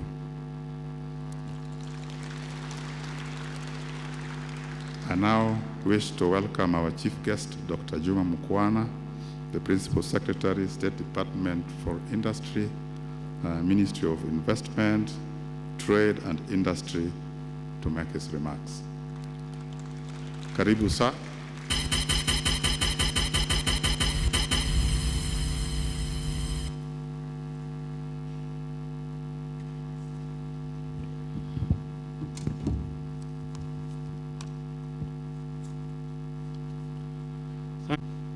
Please let's sit. Thank you, Prof. I'm always happy to be back on this podium. I think over the last 2 years, this is the third or fourth time that I'm standing here. I think it shows how close linked we are. I think we had the last November or so, we had a big graduation ceremony here for young people that were participating in the Kenya Industry and Entrepreneurship Project. And before that, we had another graduation here. am a child of the universities because this is where I've come from. So I'm always extremely happy to be back at home. Acting Vice Chancellor, Professor John Okumu, your team, the President of the Kenyatta University Students Association, industry players, and everyone present, good evening. Let me start by congratulating Professor Okumu. I suspect this is his first official engagement today for being appointed acting Vice Chancellor for this prestigious university. When they were singing, I heard it was described as a premier national asset and also a university of today. And I think that really captures the spirit that we live in a world that is moving so fast that if we are not able to keep pace, we will be left behind. I am happy that you have a university and a management team that is conscious of the need to reinvent, to interrogate, to rethink, and to come up with new ways and new programs that will serve the world. Those of you who are old enough know that if you stepped back 30 years ago,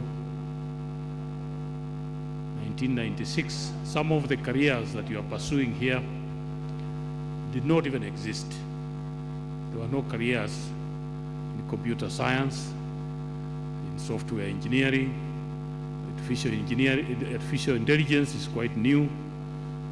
It means that for us to survive as a country, as a university, we must constantly re-examine what we are doing and come up with new programs and new ways of doing business. So for me, I'm also happy that the university is not just teaching you and giving you certificates, but they are interested in where you end up, your welfare, your career growth, your career connections. And I think that is a very unique opportunity for all of us to be here. So for me, it's a great honor to stand before you at this historic institution during this career week. A moment deliberately set aside to help young people reflect not only on what they will do for a living, but on what they will do with their lives. Kenyatta University has long understood that education is not simply about certificates. It's about transformation of individuals, of communities, and ultimately of the nation. Every generation, ladies and gentlemen, is given a moment by history. Some generations rise to the moment, others watch it pass. Those that rise are remembered not because circumstances were easy, but because courage was greater than fear. As early scholars observed, civilizations rise and fall according to how they respond to challenges. So today, Kenya, Africa, and especially Africa's young people are facing many challenges. But such is also an opportunity. This is Kenya's moment. This is Africa's moment. And for the young people seated here today, this is your defining moment. The world we live in has been shaped by successive industrial revolutions. You know that in 1740, Britain experienced what was then described as the first industrial revolution. 1740 to today is 300 years. That industrial revolution that took place in Britain then moved to the Americas when Europeans migrated to the Americas. When the cost of production became very high, a lot of that industrial revolution moved to Asia, to China, to Japan, to Malaysia, to Singapore. And today, as we stand here and as we speak, those countries that we describe have experienced not just the first industrial revolution, but they have also experienced the second industrial revolution, the third industrial revolution. And today, they are looking at what is described as the fourth industrial revolution. But you're also aware that while other people have experienced those three industrial revolutions, Africa is yet to experience its first industrial revolution. In other words, Africa and Kenya is yet to reach the place where Britain was in 1740. That is how far behind we are, and that is why I have said that this is your moment to change the narrative. The world that we live in has been shaped by successive industrial revolutions, as I've said, and the fourth industrial revolution is redefining power and prosperity through artificial intelligence, advanced manufacturing, biotechnology, nanotechnology, clean energy, and data, big data. So during earlier revolutions, the first, the second, the third revolution, Africa stood on the margins. We just stood and observed. We watched as other people flew past. Our role has been exporting raw materials while others created value. But history is not destiny. So Africa today accounts for 17% of the world's population, and yet our share of manufactured products in the global market is only 3%. This is not an indictment, it is an invitation. It is a call to build, to innovate, and to lead. Kenya has chosen to answer that call through the bottom-up economic transformation agenda by prioritizing manufacturing, enterprise development, value addition, and the Buy Kenya, Build Kenya initiative.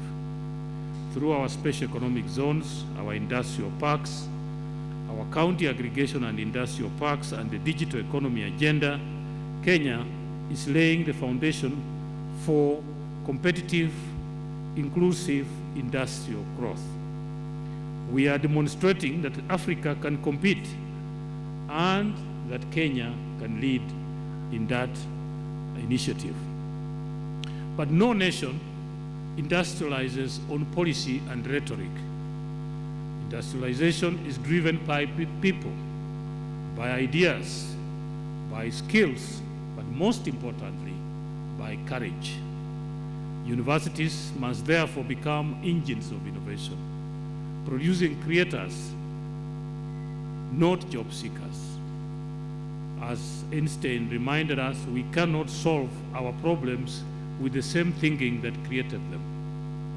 Young people that are sitting here today, I challenge you to dream more. Dream not just of employment, but of impact. Dream not just of success, but of significance. Ask not only who will employ you, but what you can build. And Africa's future depends on your willingness to imagine boldly and act courageously. Africa cannot continue exporting raw materials and importing poverty. We must add value at home, create jobs at home, and retain wealth at home. At this point, I like to share sometimes my personal story. When I finished the University of Nairobi in 1991, I had taken a 4-year course in veterinary medicine. Earlier, during the years before I finished, university graduates that took veterinary medicine used to be posted as district divisional veterinary officers a month before they finished their university. But around the time that we were completing, there was something that the Kenya government had engaged in with the World Bank called structured adjustment programs.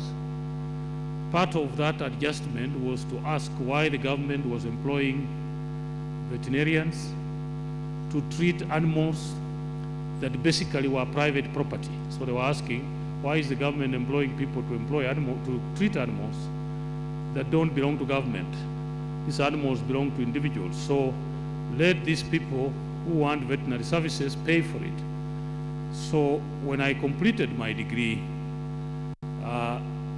posting of veterinarians had ceased in 1989. So I found myself with a piece of paper, but a lot of knowledge on how to care and treat animals. And the question as I left the university was, what am I going to do? And I picked up the courage. I had the knowledge. I understood a little bit about the diseases that the animals were facing, but I didn't have the money to move. So what did I do? I moved back to my village where I came from. I found a pharmacist that was selling both animal and veterinary drugs, and he told me that the human drugs were moving, but the veterinary drugs don't move very well. And I convinced him that I have some knowledge how to use the veterinary drugs, but I don't have the money to buy. So we agreed with him that he would give me one bottle of these drugs, 1, 2, 3. I would move in the villages wherever the animals were sick. I would treat those animals. I would get paid, and I would come back and pay for his dawa. So where the dawa was costing about 200 shillings, I would go, and it's 100 ml. I remove 10 ml, I charge 100 shillings. I remove 10 ml, I charge 200 shillings. So where he would make 200, me I was making 1,000. And how was I transporting myself? When I reached in my village, my sister, the one I follow, her husband was working in Nairobi. He had bought a bicycle and left it at home. So I borrowed that bicycle. So armed with this bicycle and the drug that I have borrowed, I moved in the villages treating cows and sheep and goats and chicken.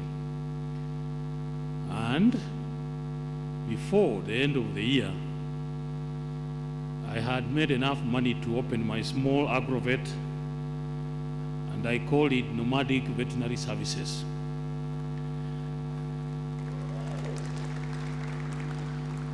And so I started stocking not just drugs, but animal feed, some of them on credit.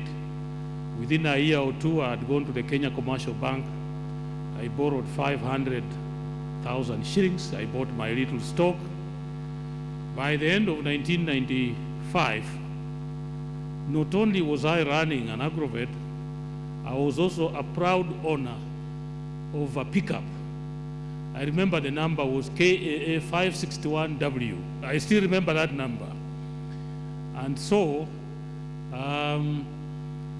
that is how that life moved. And I can tell you for free that I never looked back.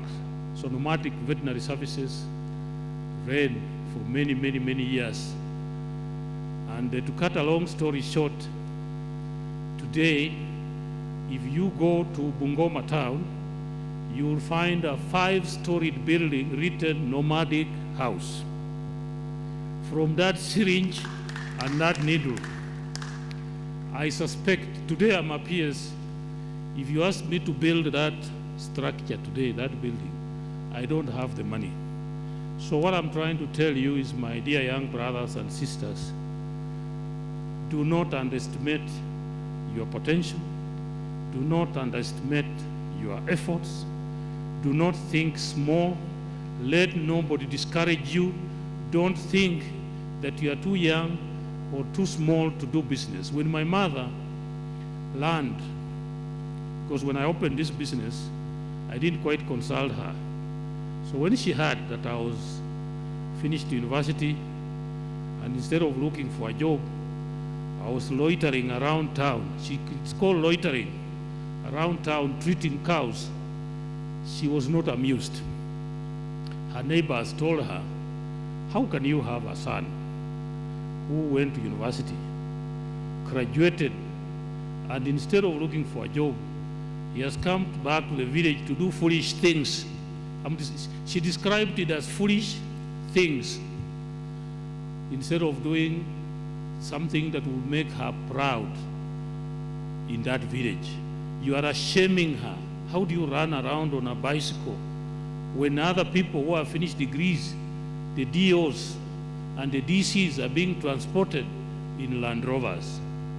I can assure you that before she passed on, she was able to take a lift in a Prado Land Cruiser that did not belong to government but belonged to me. So the foolish things that I did really paid off. So please, when you move into this space, when you think differently, when you want to do things that people are not used to doing, the community I come from, they are not very good at doing business. So when you go there and you start doing business, they don't welcome you, they don't understand. Some people thought I had been bewitched. Why are you not looking for a job? But it did not take long to show that I did not need a job. So when you take this kind of things, even your closest friends will discourage you. They will wonder how you are doing stupid things instead of doing what they think is the right thing. If your mind, your passion, your conviction tells you that this is where you have potential, that this is where you can invest. Every time I meet young people, I tell them about doing business. They tell me, but we don't have money. I discovered somewhere that if you have no business idea, even if I give you 5 million shillings, that money will go evaporate into hot air. But when you have a good idea and you don't have money, money will find itself, as I've just described. So when you want to move into business, the most important asset is your mindset, that you are willing to try a new idea, you are willing to put in your passion, your skills, your energy, your dreams into that business. Let me tell you, even if you don't have money, money will find itself to your business. And so we must be willing to think out of the box. We must be willing to dream. We must be willing to be different from what everybody is thinking, and that is the only way that we will make progress. And that is why I said, young people, today I want to stand here and challenge you to dream more. Dream not just of employment, but of impact. Dream not just of success, but of significance. Ask not only who will employ you, but what you can build. And let me assure you, if you start some of these things, you will surprise yourself. You will surprise yourself. You will wonder sometimes why you took so long to do the things that you are doing. And so, because of this, I've said that Africa cannot continue exporting raw materials and importing poverty, because that is what we have been doing. We export our macadamia, we export our coffee, our tea, and then what do? Then we import back the finished products. We have young people here. Please dream, add value, think of how else you can change that narrative. We must add value at home, we must create jobs. We are not asking for charity. The time for Africa to ask the rest of the world for help has ended. So today we are demanding fairness and a seat at the high table of global prosperity. Nobody said that because you are born an African, you must live poorly and die poorly. That is only but your mindset. I have seen people that never went to school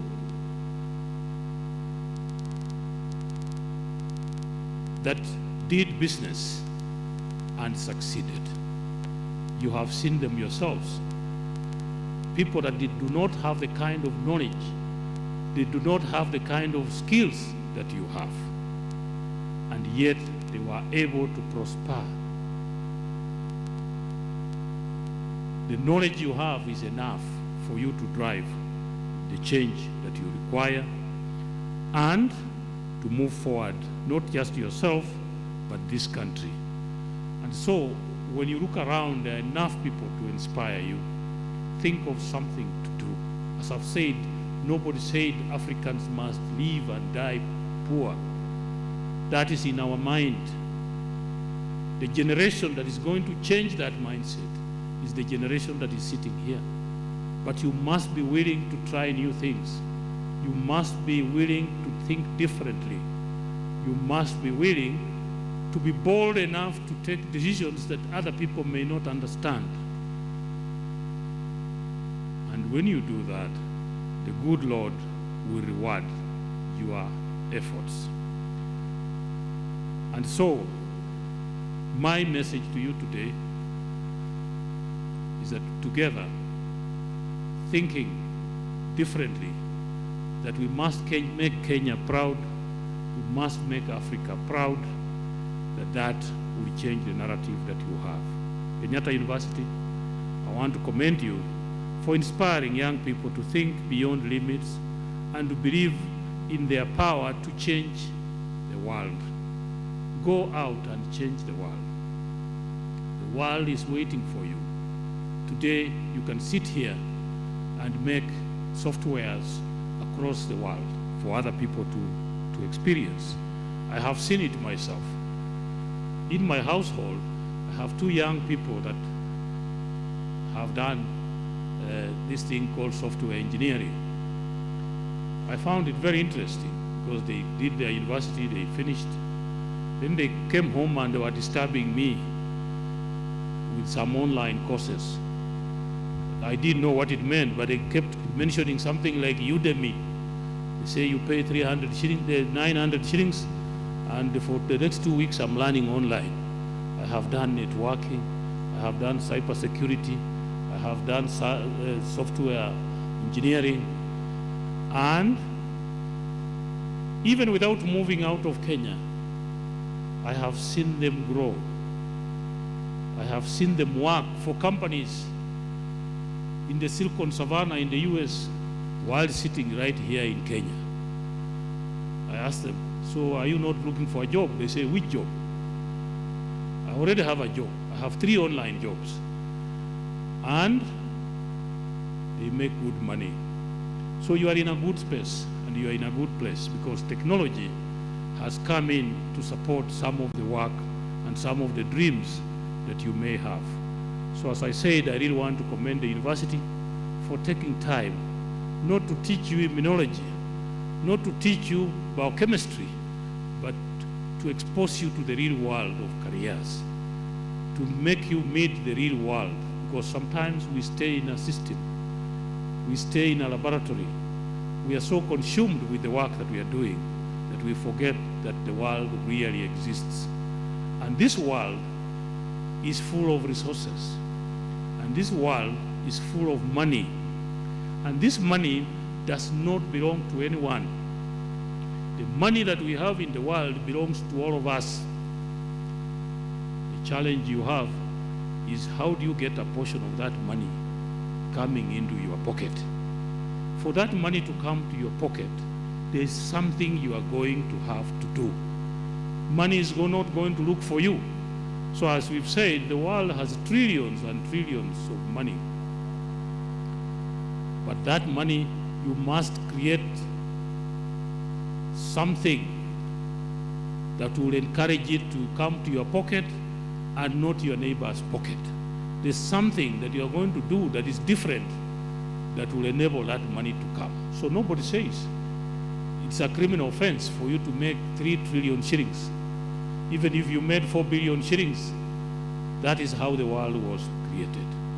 But at the end of the day, as the people who prayed for us said, at the end of the day, it's not how much money you have made. It's not how many degrees you have obtained. The question we'll ask when you have lived here, remember we have 7 billion people in the world. Each one of us is different. There are no two people that are the same. There is a reason why God added you into this world, to come and make a difference. And so when you have lived your life, however short or however long you live, when you finish, the question that we must ask you is, what difference did you bring? What impact did you have on humanity? What changed because you are here? In other words, what could have happened if you never came? So when you live in the world, you must leave impact, you must make a difference, so that when you leave, we say you have lived a good life and you have changed the way society lives. So wherever you are, please, money is one aspect. The most important thing is touch other people's lives, change other people's life, make a difference, so that we can appreciate and remember you. Some people died very early. When I read the Bible, Jesus Christ died when he was only 32 years. 2,000 years ago. We are still remembering him. So we have young people. So you don't have to be very old. Martin Luther King died when he was 39 years, in 1969. We still remember him, not because of the money he had, but because of the impact that he left on society. And so I want to challenge you that as you live, discover your passion, discover your talent, and use that talent to change the world that we live in. And so, young Kenyans, your country believes in you, but systems alone are not enough. You must rise. Rise above your fears. Rise above your comfort. Rise to change the world. This is Kenya's moment to industrialize. This is Africa's moment to create prosperity. This is your moment to dream boldly and to change the world. I thank you. Ladies and gentlemen, let's appreciate our chief guests for those to us. Another round of applause for our chief guest, Dr. Juma Muhwana, and thank you so much for honoring our invitation to be our guest during this opening ceremony. At this juncture, ladies and gentlemen, that your dreams came true.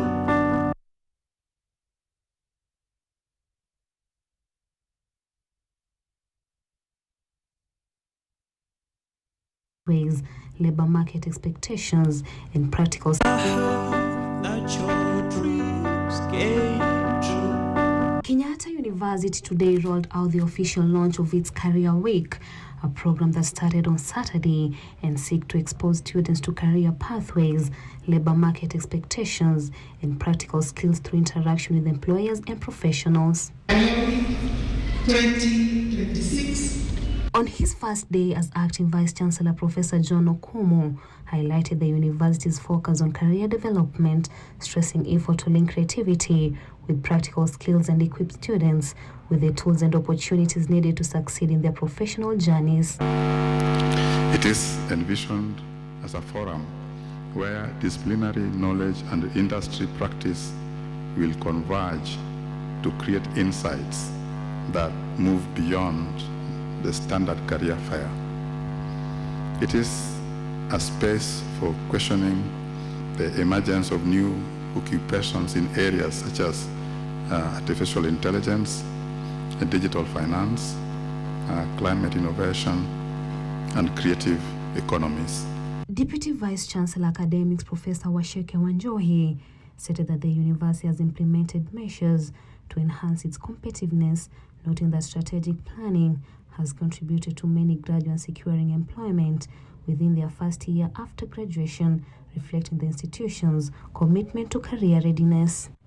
Is that this is just one of the events, one of the things that we have put in place to increase the competitiveness and employability of our graduates. There are many, many things that this university has put in place, and we are happy that whatever we have continued to do has yielded fruit. And I would like to say that in the first ever comprehensive tracer study that we did in 2024, 21% of our graduates get employment in the first 1 month. The chief guest, Juma Mukhana, Principal Secretary for the State Department of Industry in the Ministry of Investment, Trade and Industry at Kenyatta University's Career Week launch, urged students to confront challenges boldly, stressing that progress of individuals, communities and the nation depends on each generation's courage to act, rise to opportunities and respond effectively to the demands of history.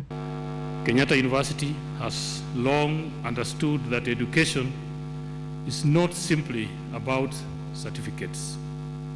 It's about transformation of individuals, of communities, and ultimately of the nation. Every generation, ladies and gentlemen, is given a moment by history. Some generations rise to the moment, others watch it pass. Those that rise are remembered not because circumstances were easy, but because courage was greater than fear. The event underscored the university's efforts to link students with job market, preparing them for competitiveness and professional success.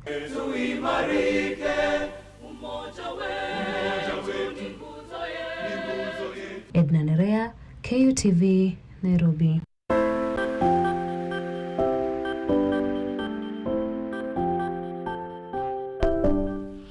All right, welcome back. And at this point, I want us to review the newspaper based on what affects you as a Kenyan. And this today's focus is especially on how the headlines affect you on matters business. And to start us off, we'll begin with the Daily Nation, which is today. We're talking more of money, and they're talking of how 1 trillion shillings Mbadi debt will hit you. And just to give you an analysis of what the Daily Nation is saying, the government projects to borrow 1 trillion from the local market, which is nearly the entire 1.1 trillion budget deficit for the 2026-2027 financial year. This is bad news for the private sector, since businesses whose pool of financiers is shrinking fast will struggle even more to secure credit, as most lenders, including commercial banks, opt to loan the government with an eye on guaranteed payment and higher consistent returns. And they're saying that domestic lending has doubled in the country. That is from 8.6% to 16.4%. And since the presidency of Daniel Arap Moi, the country's debt has risen from 630 billion during Moi's time to 1.8 trillion during Kibaki's time to 8.7 trillion on Uhuru's tenure, and now on President William Ruto is at 12 trillion, and this includes 5.5 trillion on foreign debt and 6.5 trillion on internal debt. Now, this is how this is going to affect you as a Kenyan citizen. When you are a small business trader and you are seeking to get loans, most of the time you're getting into commercial banks. Other times you're getting into, circles, you're getting into all these financial institutions that offer you loans. And before these financial institutions offer you loans, there are always a pool of money from contributors into the financial institutions. It might be through savings, it might be through the buying of shares of the companies, it might be through investment of the companies or other companies borrowing, and now you're getting dividends, and of course you're also getting your interest rates. So where do this money come from? This money come from a pool of Kenyans who come together either for saving or investment. Now this money, for you to get your dividend, or for you to get your dividend on your shares, or for you to get your interest on the money that you have saved with a commercial institution, be it banks or anything, they need to invest your money. Where do they invest the money so that you can get it quickly? Most of the time it is through buying shares, NSE shares of different companies, where they also earn interest, buying stocks, or investing in government bonds and treasury bills. So that is how these commercial entities earn money, for you to have interest on the money that you saved with them or the money that you bought shares with them. They're investing in other entities. Now, most of the time, they're investing in government bills and treasury bonds. Bonds take longer years, 15, 30 years, and bills take 3 months, 6 months, 1 year, depending on the term that they're taking. That's how they get this interest. Now, when the government seeks to borrow from local commercial banks or local entities, that means that money that you're supposed to borrow from a bank, the bank will opt to lend that money to the government, because government bills and treasury bonds are considered to be less risky, of course, compared to you who is going to start a business, and they're not sure if your business is going to get profit or not, and if it's going to get profit, they're not sure if you're going to pay on time or not. But for government bills and treasury bonds, the profits are consistent, and they are very much assured that they are going to be paid. If the interest rate as you signed up was 15%, it will be 15% once the period elapses. So commercial banks opt for more secure loans for them, and this is the lending to the government. And remember, as they lend to the government, this means that the amount you can borrow as a small business person has reduced. So this is how this affects you as a Kenyan. When government intends to cover for its bills that are not catered for by the collection from the taxes that you pay, it opts to borrow to cover for that expenditure, and the borrowing reduces the amount that you can borrow. So that is how this affects you as a Kenyan, and that's why the Daily Nation are saying this morning that how the 1 trillion Mbadi debt will hit you. That is how it will hit you.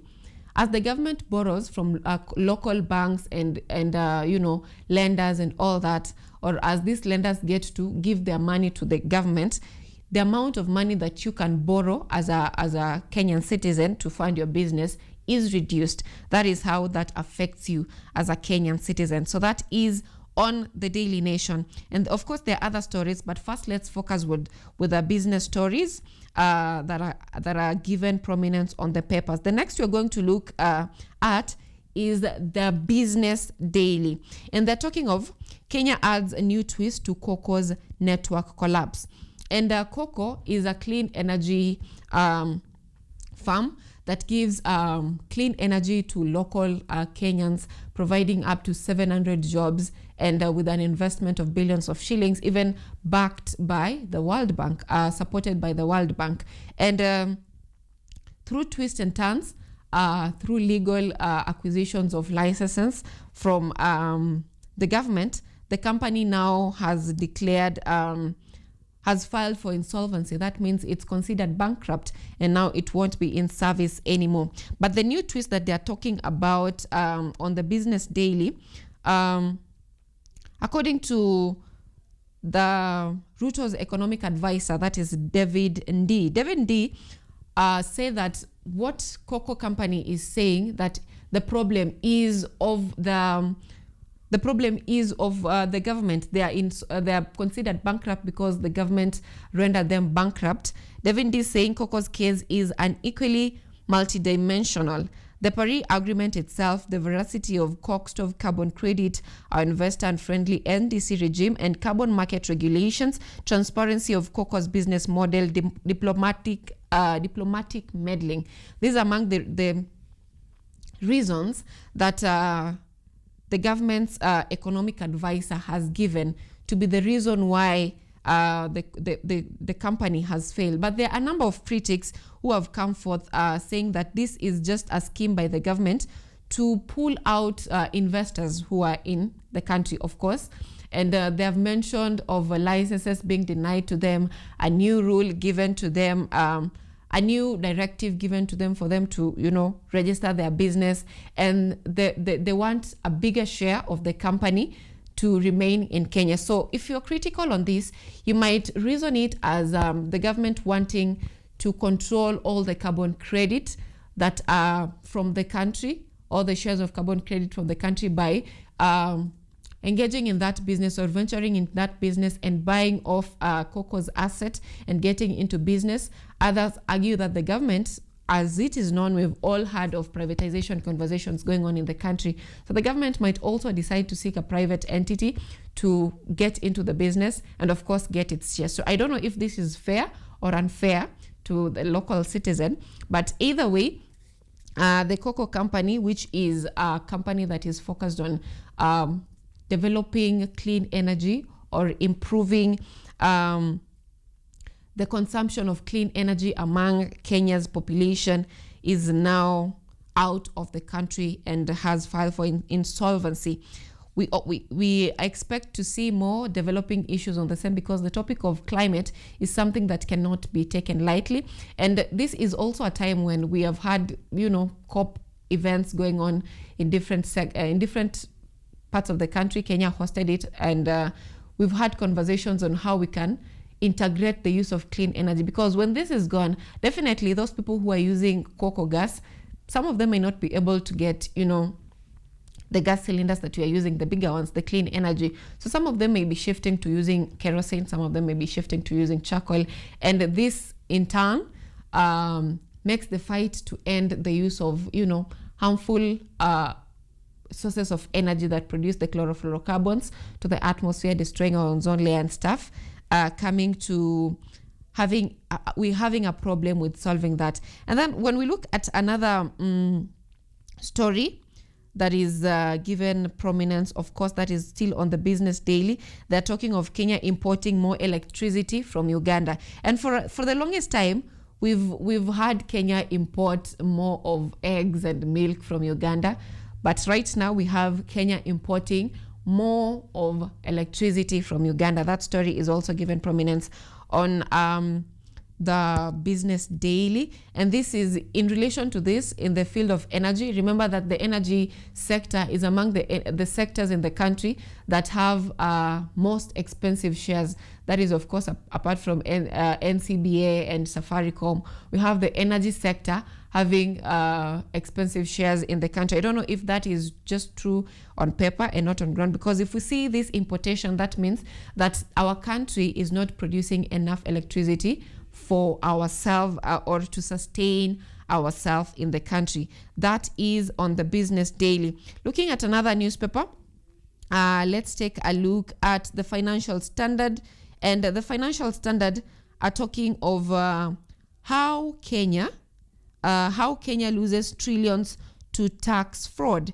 And they're saying that Washington-based research organization estimates the country lost over 6.1 trillion over the decade from 2013 to 2022 due to trade misinvoicing. That is according to the Financial Standard. And they're saying that due to corruption, Kenya is losing more money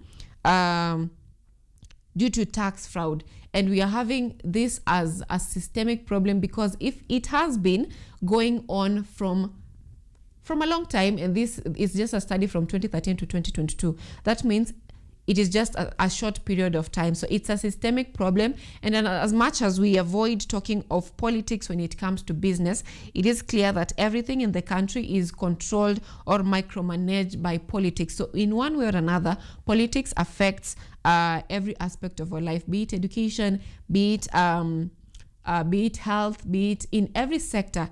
Politics also affects that, because if you talk about tax fraud, it's in all in all areas. And finally, another paper that is talking of business is MyGov, which says the Treasury steps in to clear 255 billion shillings supplier arrears. And this is in a bid to end, the recurrent expenditure and a situation where suppliers lose trust in the government when getting government tenders and government jobs. Those are the newspapers that have talked of business this morning, or newspapers whose headlines are talking of business this morning.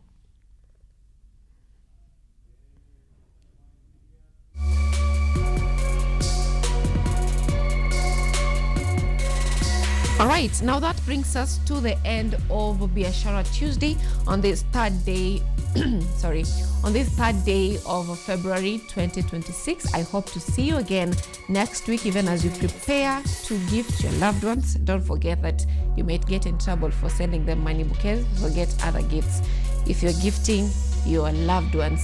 Until next time, it's goodbye from us.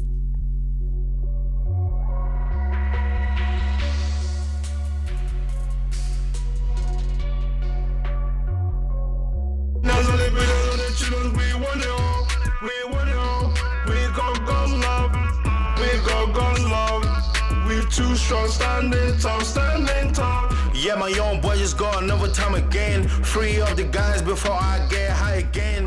That mother getting out, the mother coming run again. Demons in my soul, spirit right.